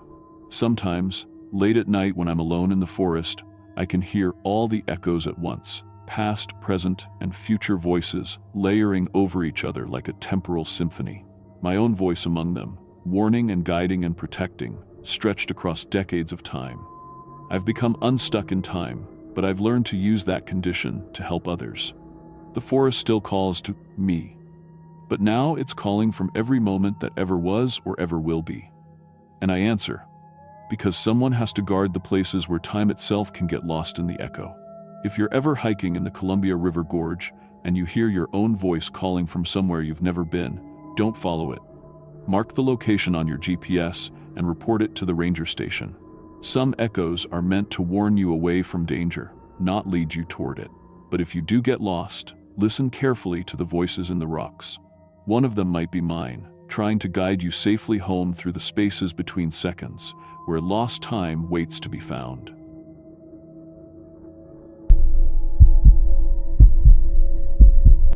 My name is Maria Crow Feather Santos, and I've been the night shift waitress at Mel's 24-hour diner in Halfway, Oregon for 12 years. My grandmother was Warm Springs, my grandfather Mexican, and I've been serving coffee to truckers on Highway 86 since I turned 19. Halfway's got maybe 350 people on a good day, scattered across this forgotten valley where the Cascade Mountains meet the high desert. Our truck stop is the only light for 50 miles in any direction after midnight. I took this job because my little brother Danny needed surgery we couldn't afford.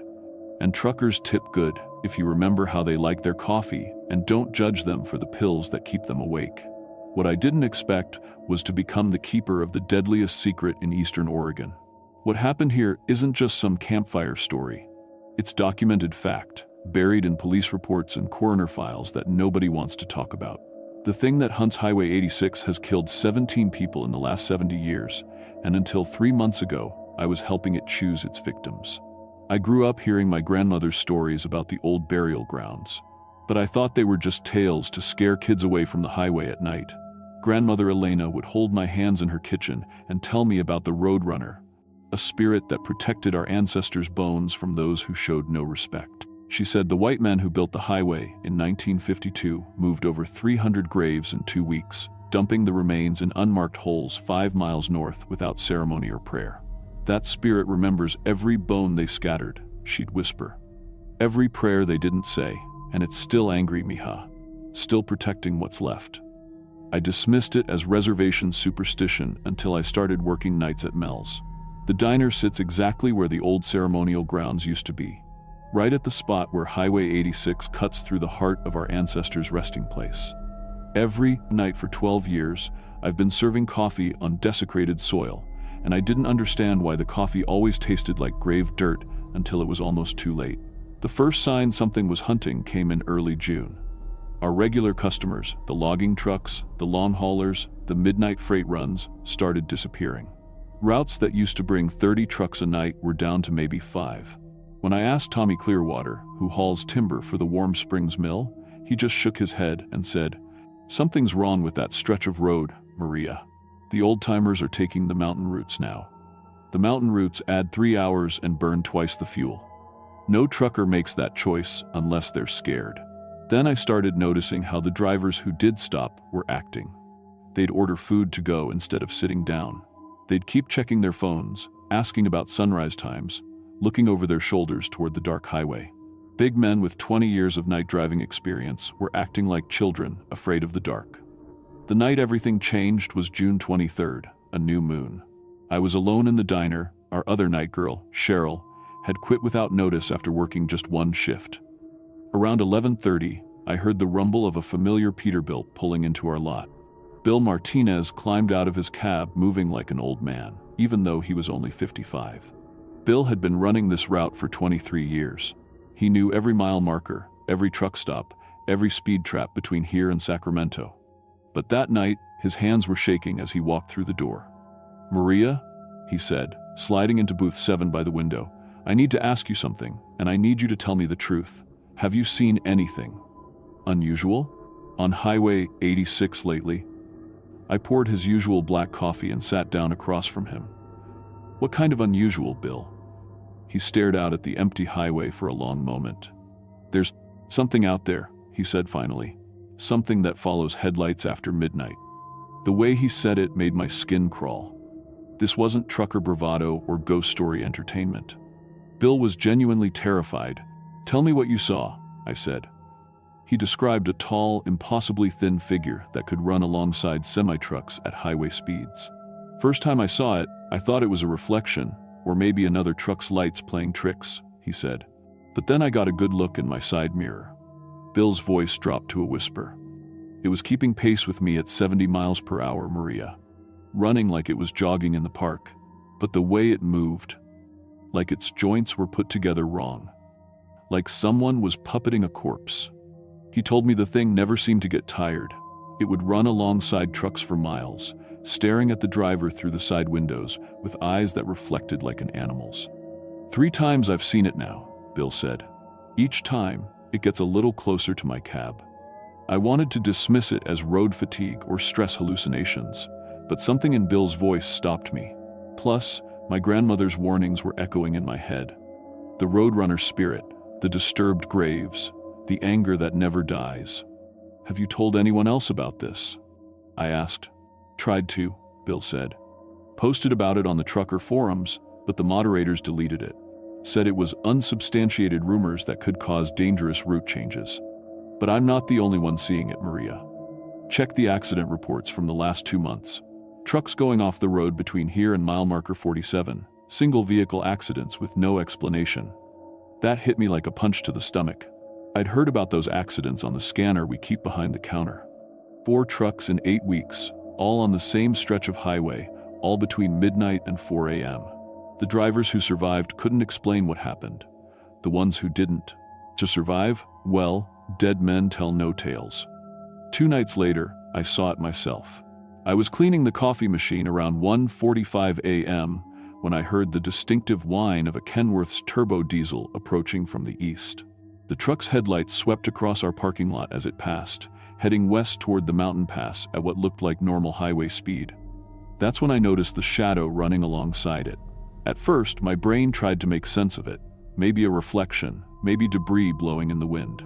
But as I pressed my face against the window, I realized I was looking at something that defied every law of physics I understood. It was a figure, human-shaped, but wrong in every proportion. Too tall, too thin, with limbs that seemed to stretch and contract as it moved. It was keeping perfect pace with the truck, which had to be doing at least 65 miles per hour.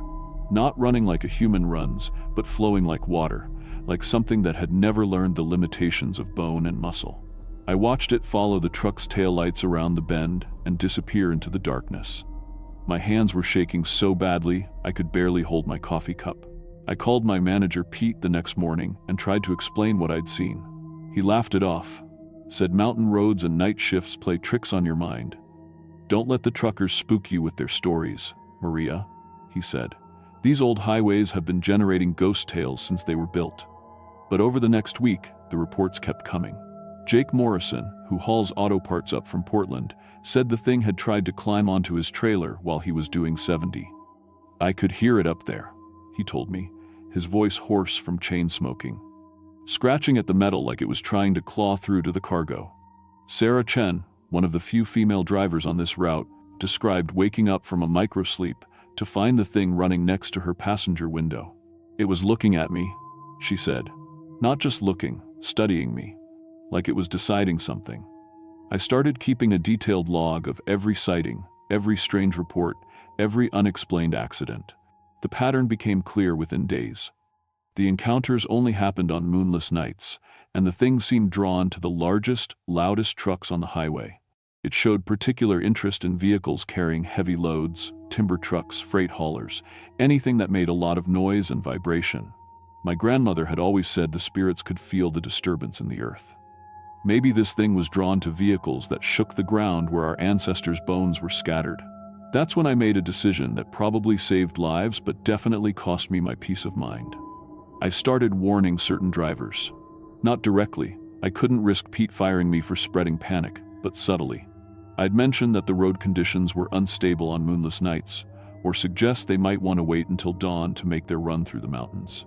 For weeks, I thought I was helping. The drivers I warned would usually decide to rest in our lot until sunrise, or take the longer mountain routes. I felt like I was protecting people from something they couldn't understand. I was wrong. I was feeding it. The thing that hunts Highway 86 doesn't just want to scare people. It wants specific targets.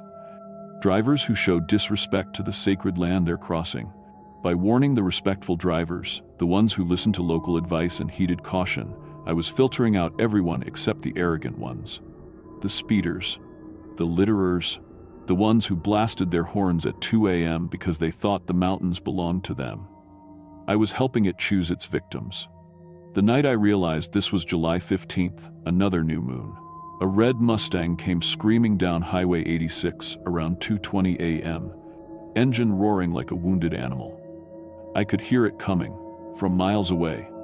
Whoever was driving had the accelerator floored, easily doing 90 in a 55 zone. As the car passed the diner, I saw the tall figure emerge from the tree line like smoke given form. It moved with purpose this time, not the curious stalking I'd witnessed before. This was a hunt. The thing reached the highway in 3 impossibly long strides and began chasing the Mustang. What I saw next will haunt me until I die. The creature leaped, not jumped, but leaped like gravity was optional, and landed on the car's roof with a sound like thunder. Through the diner's windows, I could see the Mustang's headlights swerving wildly as the driver fought for control. The thing on the roof was tearing at the metal with what looked like claws, peeling back the steel like it was tissue paper. The car left the road, doing at least 80, launched over the drainage ditch, and rolled 3 times before slamming into a stand of pine trees about a quarter mile past the diner. I called 911 and ran toward the crash, but I knew it was too late. When the paramedics arrived 20 minutes later, they found the driver dead in his seat. 23 years old, from Bend, cocaine in his system. 3 prior arrests for reckless driving. But here's what the coroner's report doesn't mention, what they classified as cardiac event due to trauma. The kid wasn't physically injured. The seatbelt had held, the airbag had deployed correctly, and the car's safety cage had protected him from the worst of the impact. He had died of fear. His heart had simply stopped beating from terror. That's when I knew I had to stop being a bystander and start being responsible. This wasn't just some local legend or harmless ghost story. Something was killing people on my watch, and my warnings might have been making it worse. I drove to the Warm Springs Reservation the next day and found my great-uncle Robert Crowfeather. He's 91 now, one of the last elders, who remembers the old burial grounds before the highway was built. When I told him what I'd been seeing, he didn't look surprised. "Your grandmother warned you about this," he said, "but you didn't listen until people started dying." He explained that the Roadrunner spirit wasn't evil, but it was angry. 70 years of anger, focused by the improper handling of sacred remains and fed by decades of disrespect from travelers who saw the highway as just another piece of road. "The white contractors who moved our graves didn't just relocate bodies," Robert said. "They scattered our ancestors' spirits across miles of desert. The Roadrunner is trying to gather them, to protect what's left. But it's been alone too long, and the anger has made it selective about who deserves protection and who deserves punishment." He told me the only way to calm the spirit was to perform the proper burial ceremonies that should have been done in 1952. But it would require gathering the scattered remains, some of which had been mixed into the highway's foundation itself. "The spirit won't rest until our ancestors are properly honored," Robert said. "And it won't stop hunting until every disrespectful traveler learns fear." I asked him how many people the Roadrunner had killed over the years. He pulled out a worn notebook and showed me records going back to 1,953. 17 confirmed deaths, dozens more accidents that couldn't be explained. All single-vehicle crashes, all on moonless nights, all involving drivers who had been drinking, speeding, or showing obvious disrespect for the area. "It's not random," Robert said. "The spirit chooses. It can smell the disrespect, taste the arrogance. Your warnings probably saved good people, but they also concentrated the bad ones. That realization hit me like a physical blow. By protecting respectful drivers, I had been serving up the disrespectful ones like meals on a platter. The Roadrunner had learned to trust my judgment, to wait for the drivers I didn't warn. I was an accomplice to murder. Robert and I spent the next month organizing what he called a gathering ceremony. We couldn't move the scattered bones. Too many were mixed into the highway's foundation, and others had been lost entirely. But we could call the spirits home, offer them proper prayers, and ask the Roadrunner to find peace. The ceremony took place on August 12th, on the new moon. 7 tribal elders came to Highway 86, bringing sage, sweetgrass, drums, and offerings of tobacco and cornmeal. They set up a temporary altar right in our diner's parking lot, at the spot where the old ceremonial grounds had been. As the sun set behind the Cascade Peaks, I stood at the diner's window and watched them begin the prayers. The drums started slow and quiet, like a heartbeat. The sage smoke drifted across the highway, carried by the desert wind. That's when I saw it. The Roadrunner spirit standing at the highway's edge. But this time, it looked different. Still impossibly tall and thin, but somehow more human. Less like a nightmare and more like a person who had been carrying too much weight for too long. It watched the ceremony with what looked like curiosity, then slowly walked closer. The elders never stopped their prayers, even as the spirit circled their altar. I could see it clearly now. Ancient, tired, and so very alone. It had been protecting our ancestors' scattered bones for 70 years, growing more angry and isolated with each passing decade. The ceremony lasted until dawn.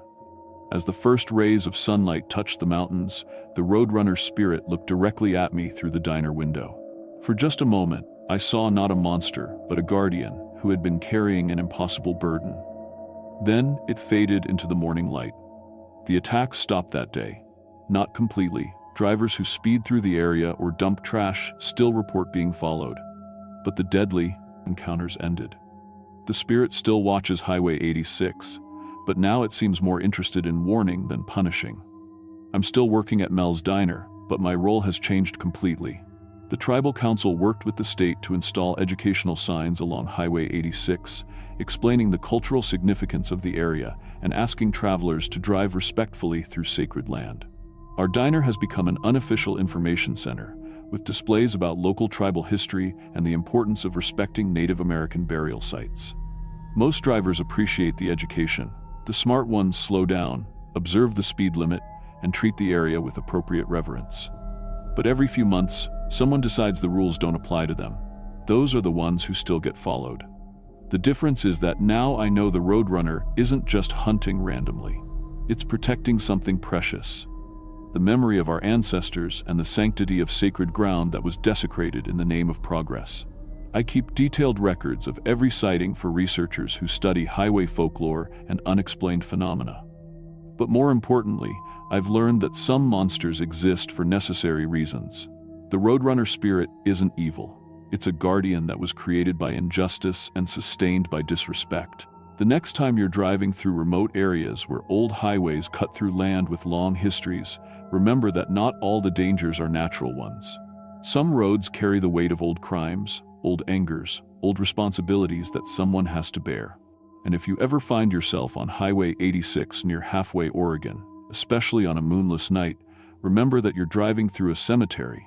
The graves may not be marked, but the dead are still there, still watching, still being protected by something that loved them enough to spend 70 years seeking justice. The coffee's always hot at Mel's Diner, and I'm always happy to tell travelers about the real history of the area. Just remember that this isn't entertainment, it's documented fact, written in blood on 70 years of accident reports. Some stories are true. This is one of them. And the Roadrunner is still out there, making sure respectful travelers stay safe and disrespectful ones learn fear. That's not a threat, it's just the way things are on Highway 86, where the dead demand respect and the living learn to give it.